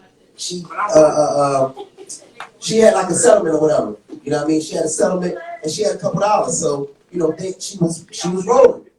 And I mean, he went through pure hell bed with her because basically she just wanted to control everything. And as much as money she had and all of the extravagant stuff that they was doing, after a while, he just had to let it go. He was like, man, we had a good time, but Shorty was just on a power trip. So it can go either way. So I think the issue is, like, how thorough you are when you have money. The measure of a person is how they react or how they act when they up, not when you down. How do you act when you up? Because for people that are responsible, for people that are cooperative, for people that understand the dynamic of teamwork, that's not my Maserati. It's our Maserati. When we first met, like for probably a year and a half, I just was in rental cars. Sharifi never touched nothing but a Charger gas pedal for a year and a half, and ever since then, everything that I have is ours.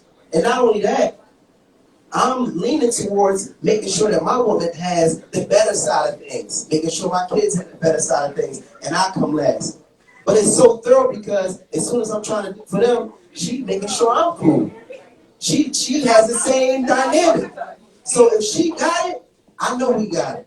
And if I got it, she know we got it. So that's the dynamic. Sometimes women is so not used to being, the quote unquote breadwinners that they like get drunk with this money and they start.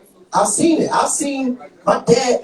We was in this situation where it's like, yo, it's doing like this. Like, son, always have your own crib. Always.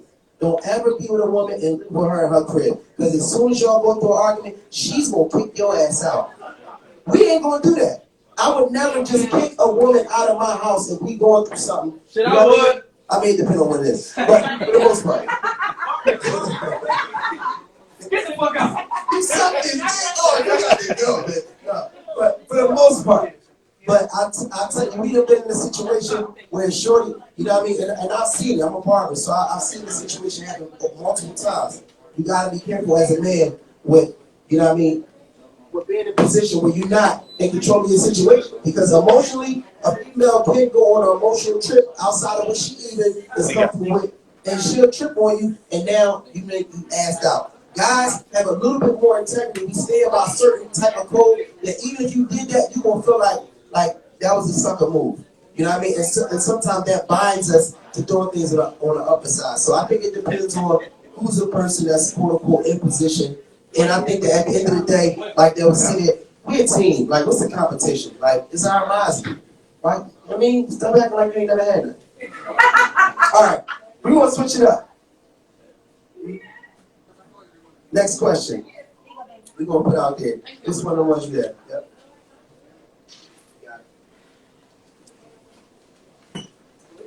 Stressing me out.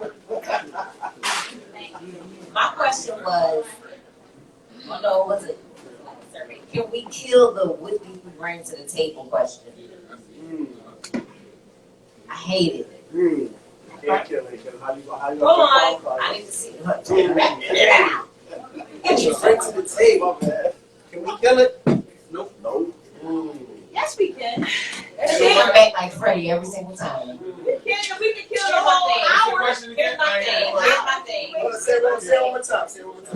What do you bring to the table? Because it feels like, I'm talking, it's nothing wrong with knowing with the person you're talking to, dealing with whatever, what they can do, like.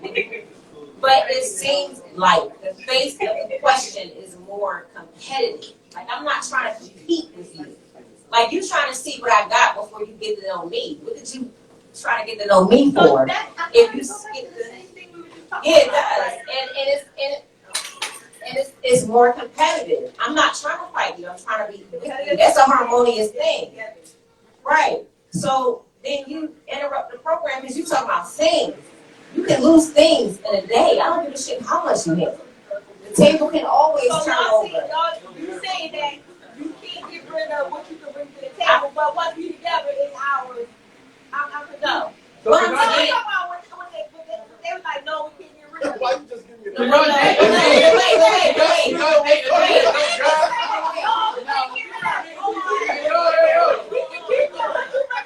You're trying to answer them before I forget them. Forget that they said that.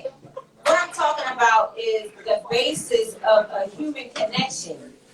You talking about if the whole world goes straight to hell, do you know how to light a fire with some sticks? Can you kill an animal, fry it so me and all the kids can eat?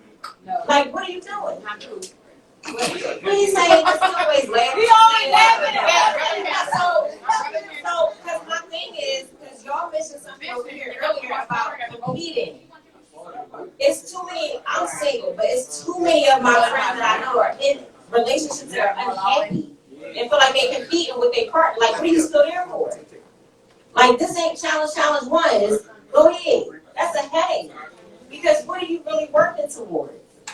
It seemed like it's taking, like, I remember when Steve Harvey said, would you date you? Once upon a time, what do you bring to the table felt like that. Now it feels like slicing them and dicing 2 seconds flat. Like, it's so shallow. It's sickening. I hate it. We about to take a pic right quick. It's like where everybody goes. I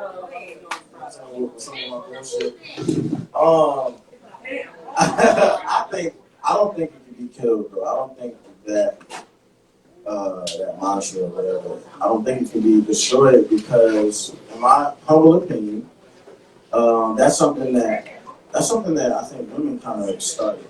You know what I'm saying? Because, and I say that because I think no.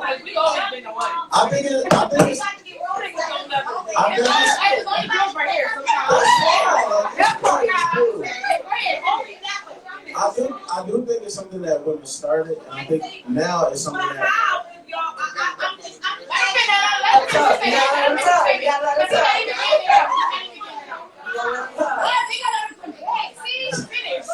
I think it's something that women started, and as of late, I think it's something that men say in a rebuttal to what women have always been saying, because naturally, men don't qualify women. Women qualify men to talk to men. So that's why I'm saying. So like, even in general like interaction, right? Like, they're not gonna come up and talk to me. I would have to more than likely go up and talk to them. So now it's up to the women. It's up to the women to be like, well, since you're coming up to me, what exactly do you do or do you bring that's going to warrant me giving you my time? So that's why I think that's where the conversation has kind of started from. It started from women being like, well, because you got so many, women have so many options, right? So it's like, in order for me to like figure out which option is the best one for me, I got to figure out, well, what do you bring? What do you bring? What do you bring? What do you bring? So it became a question. But niggas they got so tired of that, where now niggas is just like, well, shit, like, well, what the fuck do you bring then? So now it's just like this never-ending like cycle. You feel me? Because I think men have gotten to the point where like niggas has smartened up. Like, we're not about to be the ones just like giving you our resume and qualifying ourselves and make sure that we meet your criteria. It's like, yo, like, I respect myself. I have some worth. Like, you gotta come with something that I value as well. You know what I mean? So I don't think that it's ever gonna end, because to be honest, at the end of the day, like you said, a lot of people don't even really value just the human interaction itself. Like, but people don't do that though. Like, to be honest with you, people really don't give a fuck about who you are. They give a fuck about what you got, and then they'll figure out who you are after they know what you got. And that's like, or I don't. That's how that song goes. No, I just like.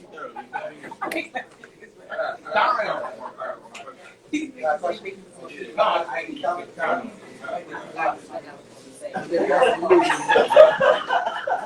think it's like the age, right? The older you get, all right. Let's say a man. I can't think about a woman. Let's say a man, right? Women are born kind of sort of their body with their looks and stuff like that. I think y'all increase y'all. We increase it when we get older too. So we right? We kind of we gain and stuff like that.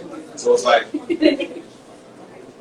after a certain age, like all right, I'm dating because you're attracted to this that. Like you gotta be able to add some sort of body. Like I said, you don't have to come on Wall Street, but you gotta be able to do something. I can't be out here moving and shaking and then you just take it. You know what I'm saying? So it's just like then you got traumas and all this bad stuff going on. So you gotta be able to add. Again, you gotta be able to bring something to the table. So not saying that, like I said, if I go out and get the food, would you be able to cook it? Would you be able to take care of kids? So it's like you still have to be able to do something. You can't just be like, oh, all right, bring the table. Because like you have to be able to have a conversation with you to know that person. That's a good point that you said. We had clear gender roles at some point. The man goes to hunt, the woman, you know what I mean, cooks the food, you know what I mean, takes care of the children while the man goes to hunt. So now that things change, that the woman is going out and hunting. Now it's just like, all right, so what you going to do? And you know what I mean? Like, so we're trying to redefine some shit that's been going on for ages.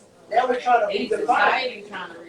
And bro, you gotta think at the freaking representative stage. You know what I'm saying? You got a motherfucker goofy. You're done. Yes. Seems like you can do something. Yeah, for sure. After the representative stage, you're done. After the first couple months, she's so ambitious, or he's so ambitious, the next thing you know, he's playing the game on the couch, and you out working. You know what I'm saying? So it's like, you gotta do something. Good. Hello? Yeah. But what you said something about when you bring something to the table. I said it don't always gotta be about money. It can be about just your mental or just emotionally support. It don't even gotta be about no bread. Because sometimes people, you might can have everything. You might not need somebody to bring anything to the table, but on the mental side, you might need it.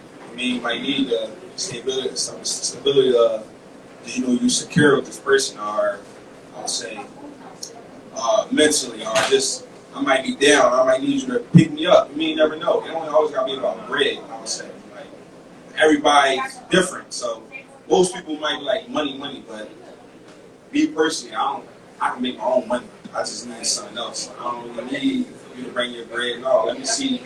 If I want to leech, I want you to always come with your own bread because God forbid if I do anything with you, we have a child, and I'll leave. Are you going to be able to provide for my child? I mean, that's why people ask that too. If they plans on having a future with you, that's what I would say. But other than that, I would say you don't always got to make my money with something asking for. It can be about other stuff than just money. Most people would think that because everybody leeches out here nowadays, but me personally, That's a good point. I think most men don't care about money. Yeah, you do. If you're moving and shaking and you gave it, you don't really care about nobody. You should be able to do something, brother. Get something.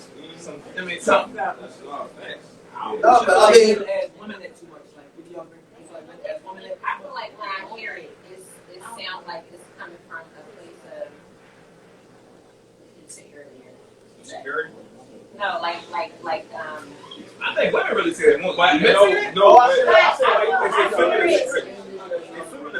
But it falls into in line with what Boss said about how we were groomed to think, like how our household is supposed to be set up. The man is supposed to be, the woman is supposed to be home. Everybody's looking for perfection. There's no such thing as perfection. Everyone's looking for perfection. There's no such thing as perfection. So no, I'm just saying in general. Everybody's idea of the Cosby. everyone's idea of what the Cosby why dynamic was when you grew up. That's what everyone's looking for. That's what you grew up looking at. So everyone's looking for the perfection of what they thought they were, what their perfection was when they were a kid or what they grew up looking at. There's no such thing. Everything's changing. Everything's not going to be the same dynamic as what your parents had or what your grandparents had or what you may have grew up doing. So your dynamic is you're going to be your dynamic opposed to what the previous people in your family or friends or prior relationships had. There's no such thing as perfect. And that makes sense. That makes a lot of sense. That's when you let their opinions and stuff go. So it's not really like for me. I'm looking for willingness. Right, but your willingness and their willingness might be two separate things. So that's not the right person. Right. If you keep looking for that in that one person, you're not going to find that. So, right. How do you find it? But it's up to me to decide whether that's it or not. Like and move on. Yeah. Right. There's no such thing as a perfect car. Every car has a different option in it. There's a million cars out here in the street. So I'll be honest. I think I was for a while. You know, you paint the picture in your head, and you make somebody. You make them that actor or whatever. You make them that participant in your idea because it seems like they can fit. But then you get to know them. That's outside of whatever your program is or whatever you're doing. And that's what a lot of us is stuck in. I was stuck in that for a long time. Everybody wants that Maserati, but that Maserati break down quick and it's expensive. The table can turn over quick. You want to go to Maserati? No, absolutely not. Absolutely not. That's just a joke. Hey, my man, with the Cosby's, right? Wasn't what was she? She was a lawyer or a doctor? I know she was a lawyer. He was a doctor. Yeah. So they both put something to the table. You know what I'm saying? Well, but the table can consist of a lot of things. Right. Like he said, you can mentally provide some things. So let me ask you a question. All right, so because again, the social media and everything, it really distorted our image of what success is. You know, so at some point for us, success was having a household with a father, a mother, with children, raising them with love, being a presence in the community, things of that nature. That was like our idea of what success is. And that's important. Like we really do need to have a realistic idea of what success is, for our community. Because for real, we had the Cosby's. But now we got, Love and hip hop. Love and hip hop. So the idea of success now is us doing brunches, doing brunches at nice restaurants. Turning up and going to the club. Going to the club, having arguments, pump faking, looking the best, and this and the third. That's just what the standard is. And the crazy part is we've allowed society to dictate what our foundation should be. So we gotta get back to the bread and butter. Like you said, can you fucking make some fire? You know what I mean? Can you hunt? So what is our bread and butter? Because if we're looking for all of these extra things, you're never gonna find the nigga that they're saying is an ideal man. You're never gonna find him. So that's gonna leave you independent, aka alone, aka an adult. You know what I mean? Talk about that. And that's what independence is. It's just being an adult. It's adulting. You know what I mean? It's adulting. You're not independent. You shouldn't be trying to seek independence because at whatever you do, you can't do it better alone. I'll put any amount of money on it. I got a house, a boat. You could have 2 houses and 3 boats if you would have had the right partner. So you're not making you stronger, but you're actually weaker alone. You're weaker alone. You go to jail like, I'm an independent nigga. Give me that black blood, nigga. You know what I mean? You can't really have strength anywhere in life alone. And so that's where the partnership comes in. And that's when we gotta really start to value partnership. You know what I mean? And kind of get, because the guys that they got y'all looking for, they don't exist. They're not around. It's not gonna happen. You know what I mean? And so we're chasing something that doesn't exist and it's keeping us independent, aka weaker. Just like that 1 mile in 10 minutes. Oh, she here never we gonna let go. you live it down. You never mess yourself up bad. All right. Next Mess topic. yourself up bad. Was that one? No. So next topic. In terms of we went over, we mentioned the independence thing, the independent woman thing, and just like you said, what do you bring to the table? I really want to debunk the whole independent woman thing. I think it's a stigma. I think it's hurting our communities. I think this woman king shit. I think, you know what I mean, just the whole idea that you doing what an adult is going to do as a single person represents independence, and independence is the marker of success. I think we need to debunk that independence is the marker of success. That's my thing. We should thought? My thoughts is I'm tired. Okay? It's exhausting. Let me just be honest. Being strong is and getting everything done. That shit is exhausting. I mean, we can do it. I do it all the time. But when you know that there's like when you know that you can do it better, it's sort of like what she was saying. If you were partnered, that's like the whole purpose of the connecting with somebody. Period. Like you learn how you can elevate when you can grow with other people. Like who wants to be down here alone? I want to be 60 with a cat and a tuba. No. So it's like you really it's not a medal of honor. You know, a lot of people think that it's like, oh, you really do it. Jen, how do you do it? I don't know. I do not know. I got to the point of saying, God, that's my answer for everything. I don't know which one to say. Because explaining it is going to take too much. And it does get exhausting. A lot of women won't admit that because they're used to keeping up that facade we was talking about earlier of being a strong woman. You can still be the strong woman with the partner that you want to be with, as long as they're not feeling like, what's the word, demasculated. Because you are strong. I'm not supposed to lose my strength. I need that for when we need that. It's not me being strong has a lot to do with me, but a lot to do with who I'm surrounded with. I don't just carry all that for myself. You need it. Like I was talking with, I don't know who the one of the two brings, but I said you keep stuff in your back pocket because you need it. But I'm not trying to make you feel like less of a man because I'm strong. I'm just how I am because that's where I am. That's it. You know what I'm saying? Let me pass.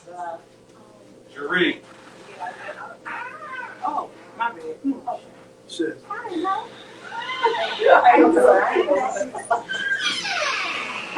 Hey, what's up, y'all? How y'all doing? Good, how are you?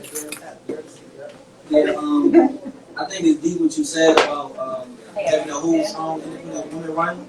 And you finally crash and realize, something missing.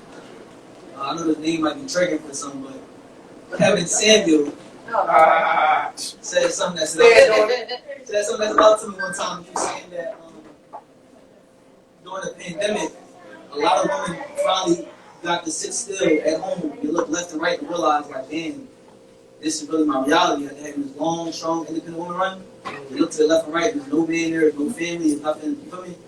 Other than something you said from that standpoint. I think they definitely children. That's real. Because that's what brought us together. We literally, without a plan, hopped right into gender roles.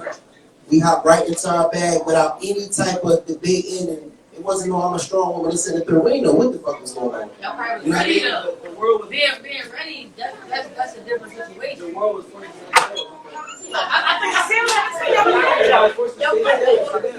think, speaking to like the independent thing, like I think I'm not really sure when it happened or like what the major point was, but there was some sort of turning point where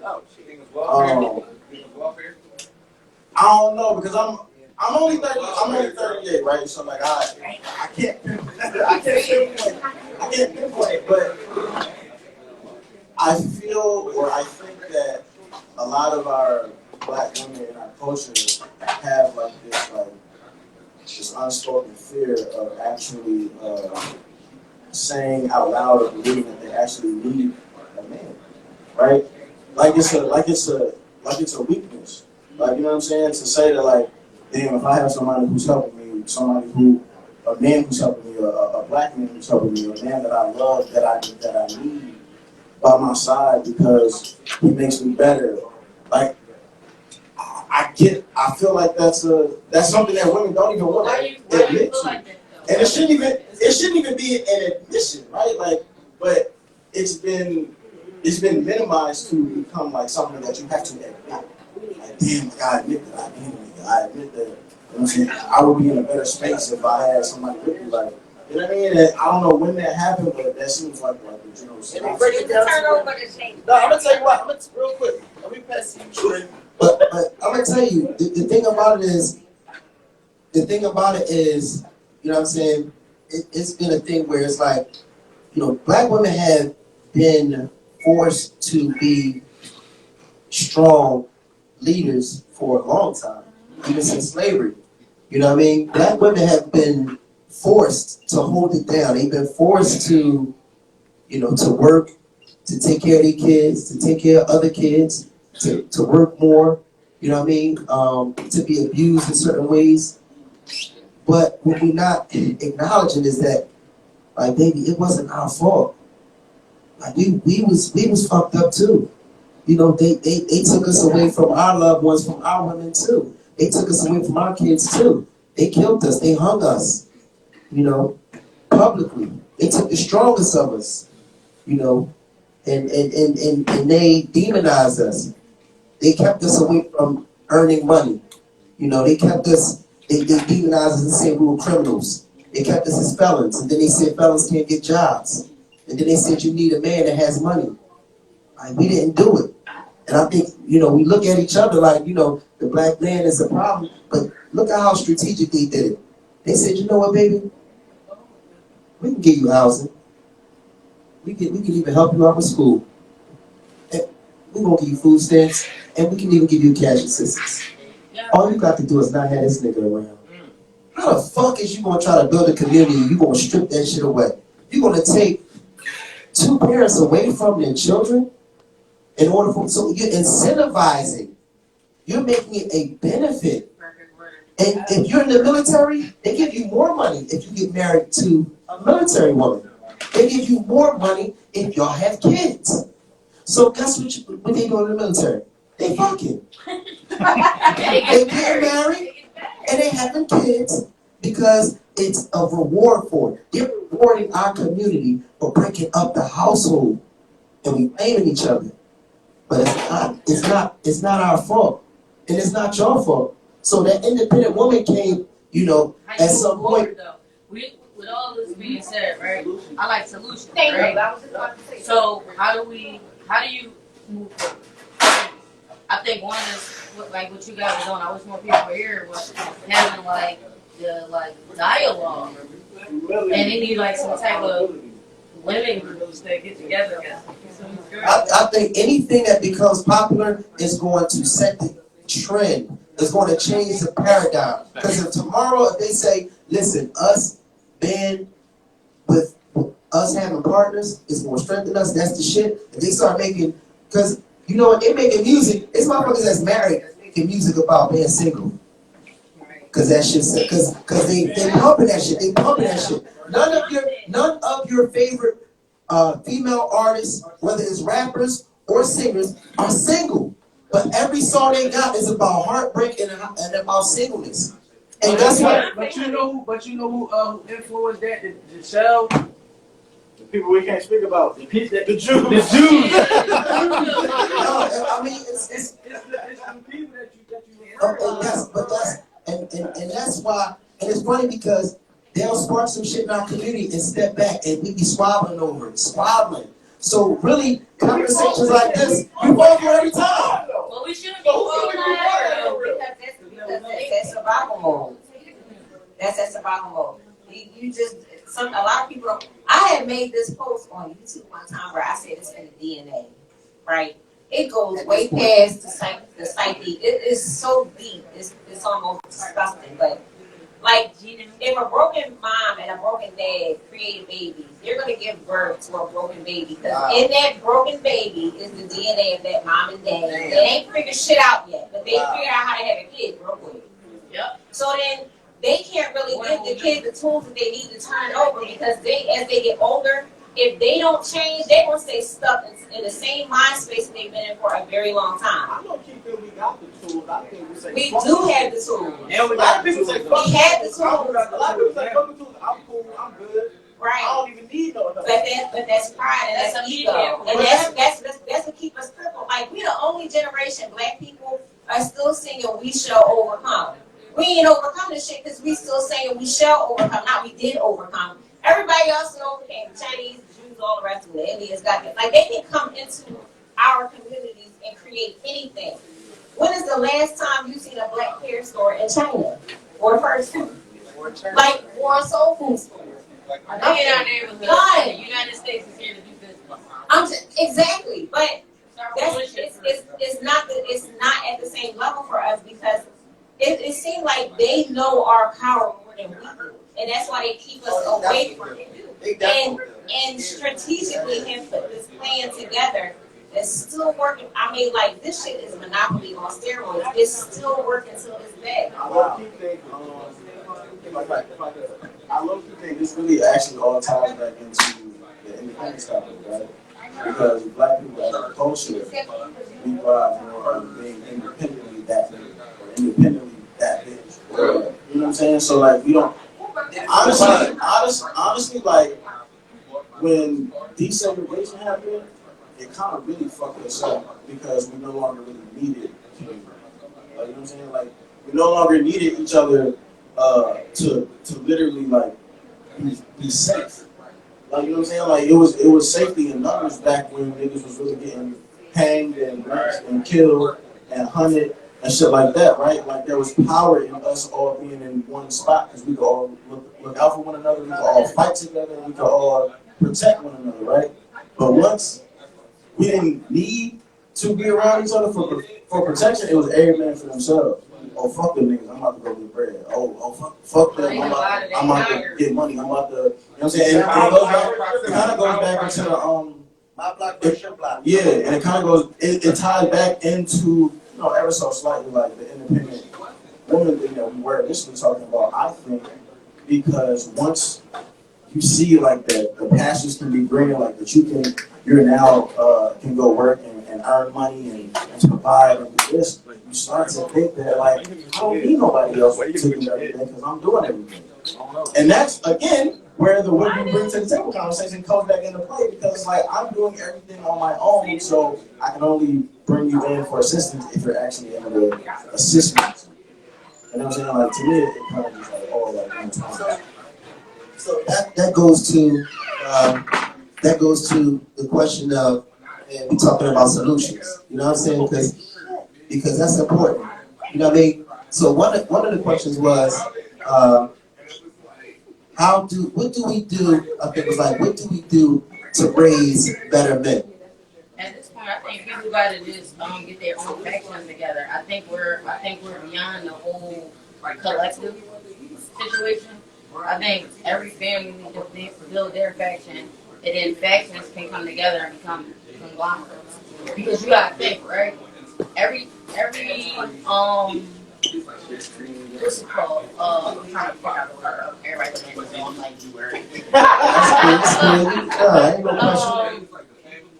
Yeah. So basically, you remember every movement that we had, it always got penetrated, right? Yep.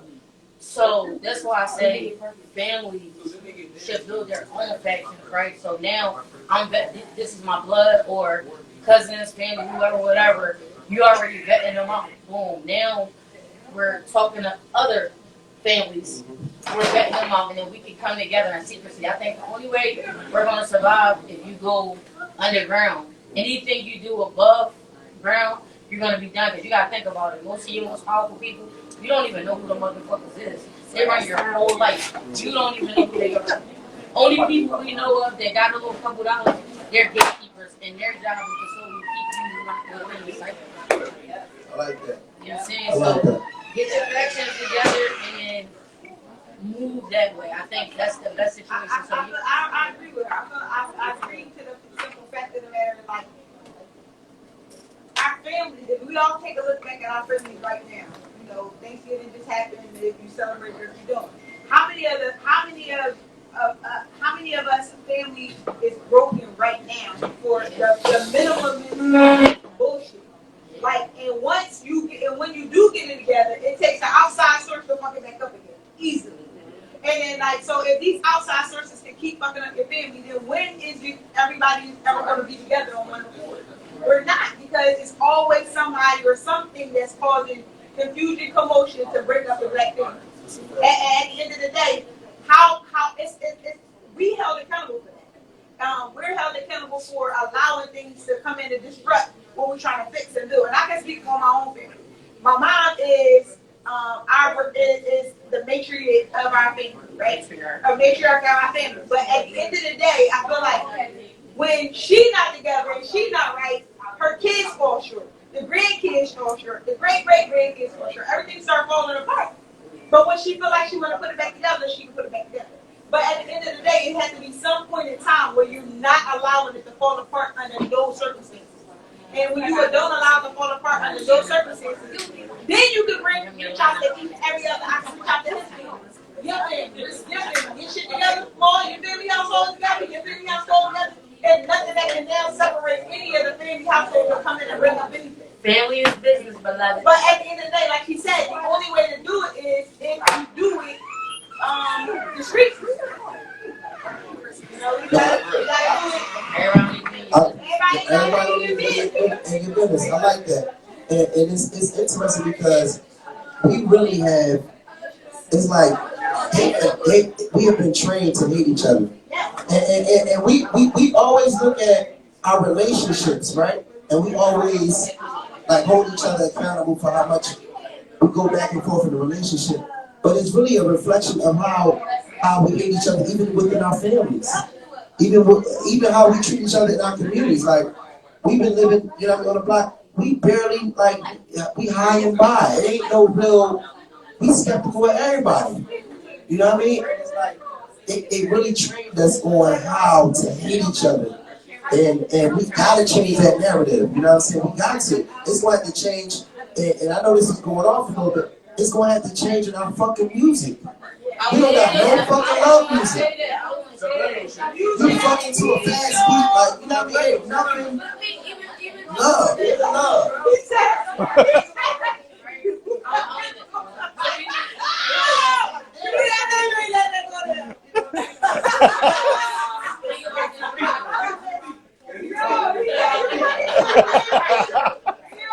Grandma wasn't fucking like that. Great grandmama was not fucking like that. That's not a baby out of love. You know, I mean, I ain't gonna say that, but I'm just saying, like, you know what I mean? Where is the romance? Where is the I love you, the deep love? You know what I mean? Yes.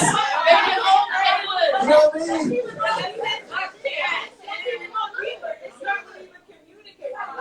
We don't even know how to communicate with each other. When we have arguments, That's a nice topic. disagreements, we have all these different things going on. What you say, how you say? It's just like, we can't even communicate on, okay, your opinion. Like, so in my household and in my family, I started this thing that says, take accountability for your actions or accountability for anything. So when you're wrong, you admit it. Somebody call you out and you know you did it. Like, my bad, or I did do it, I didn't say it, I didn't act like it. That's when her family start getting passive, because you're teaching someone to be responsible for their own actions, not for what somebody else did. And once you start doing that and implementing that in your family, in your household, even down to my son and my daughter, like, you forgot to clean the dishes. Oh yeah, mom, you right, my bad. If you can't make up excuses for why you behaving or doing the things you're doing, you're acknowledging it, you're rectifying it, trying to fix it, and then we gonna move on as a family, collectively, and we ain't gotta point no fingers because you just support. In your household, who leads that? Who leads that? The accountability charge. I started.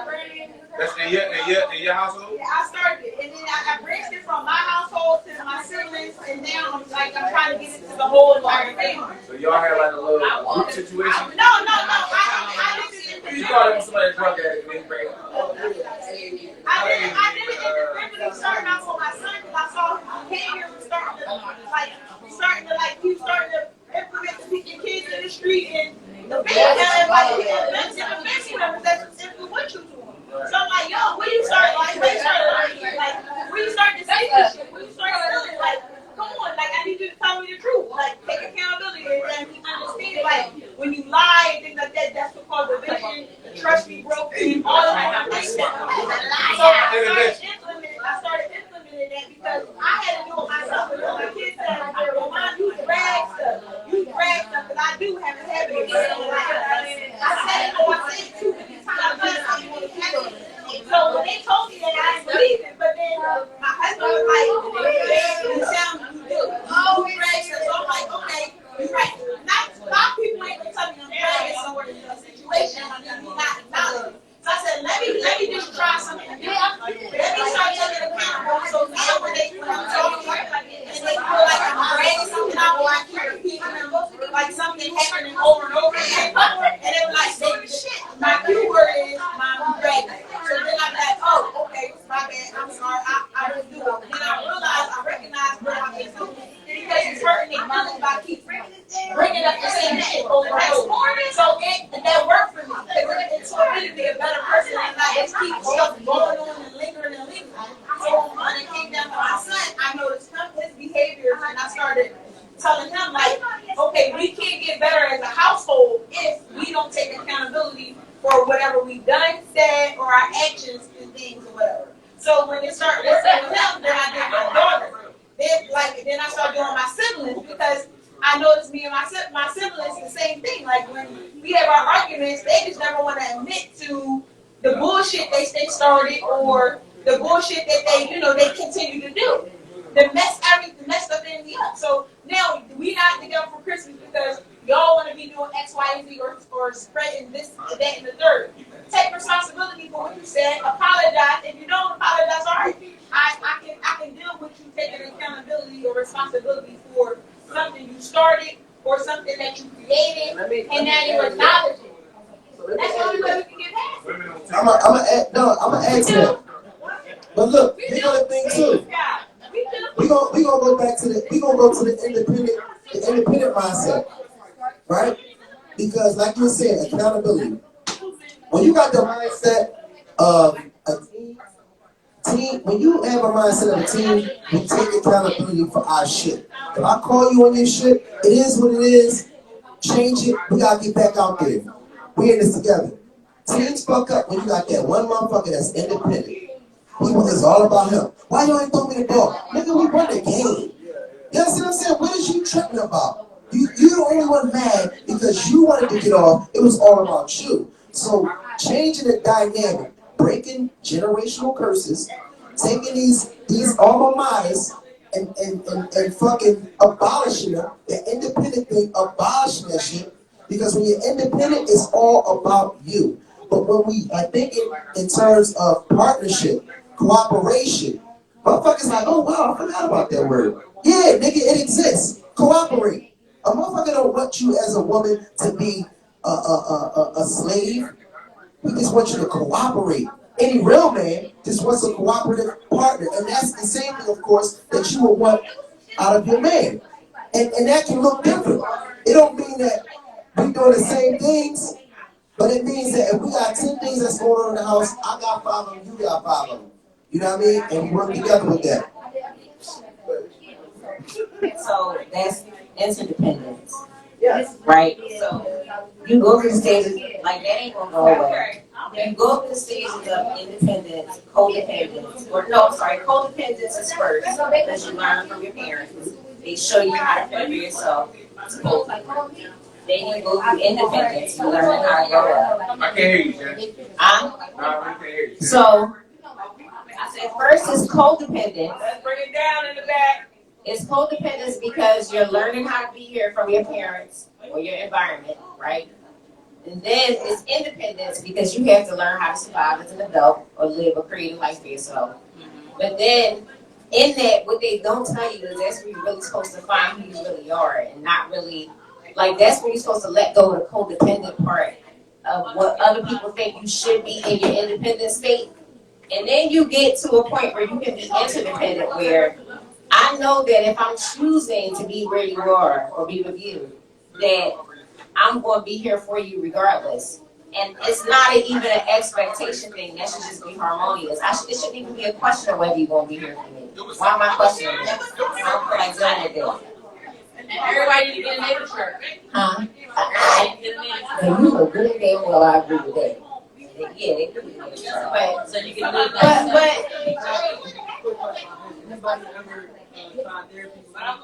I have.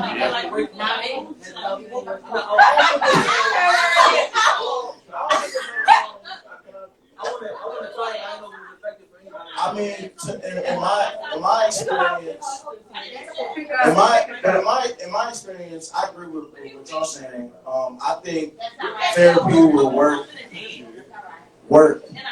if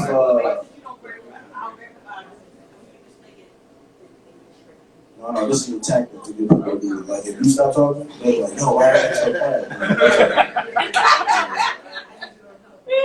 So, but I think therapy will work as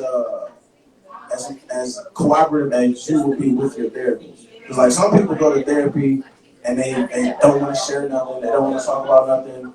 Like they can bury stuff down so far that like it makes it hard for the therapist to really help you. Like you kind of gotta like help them help you.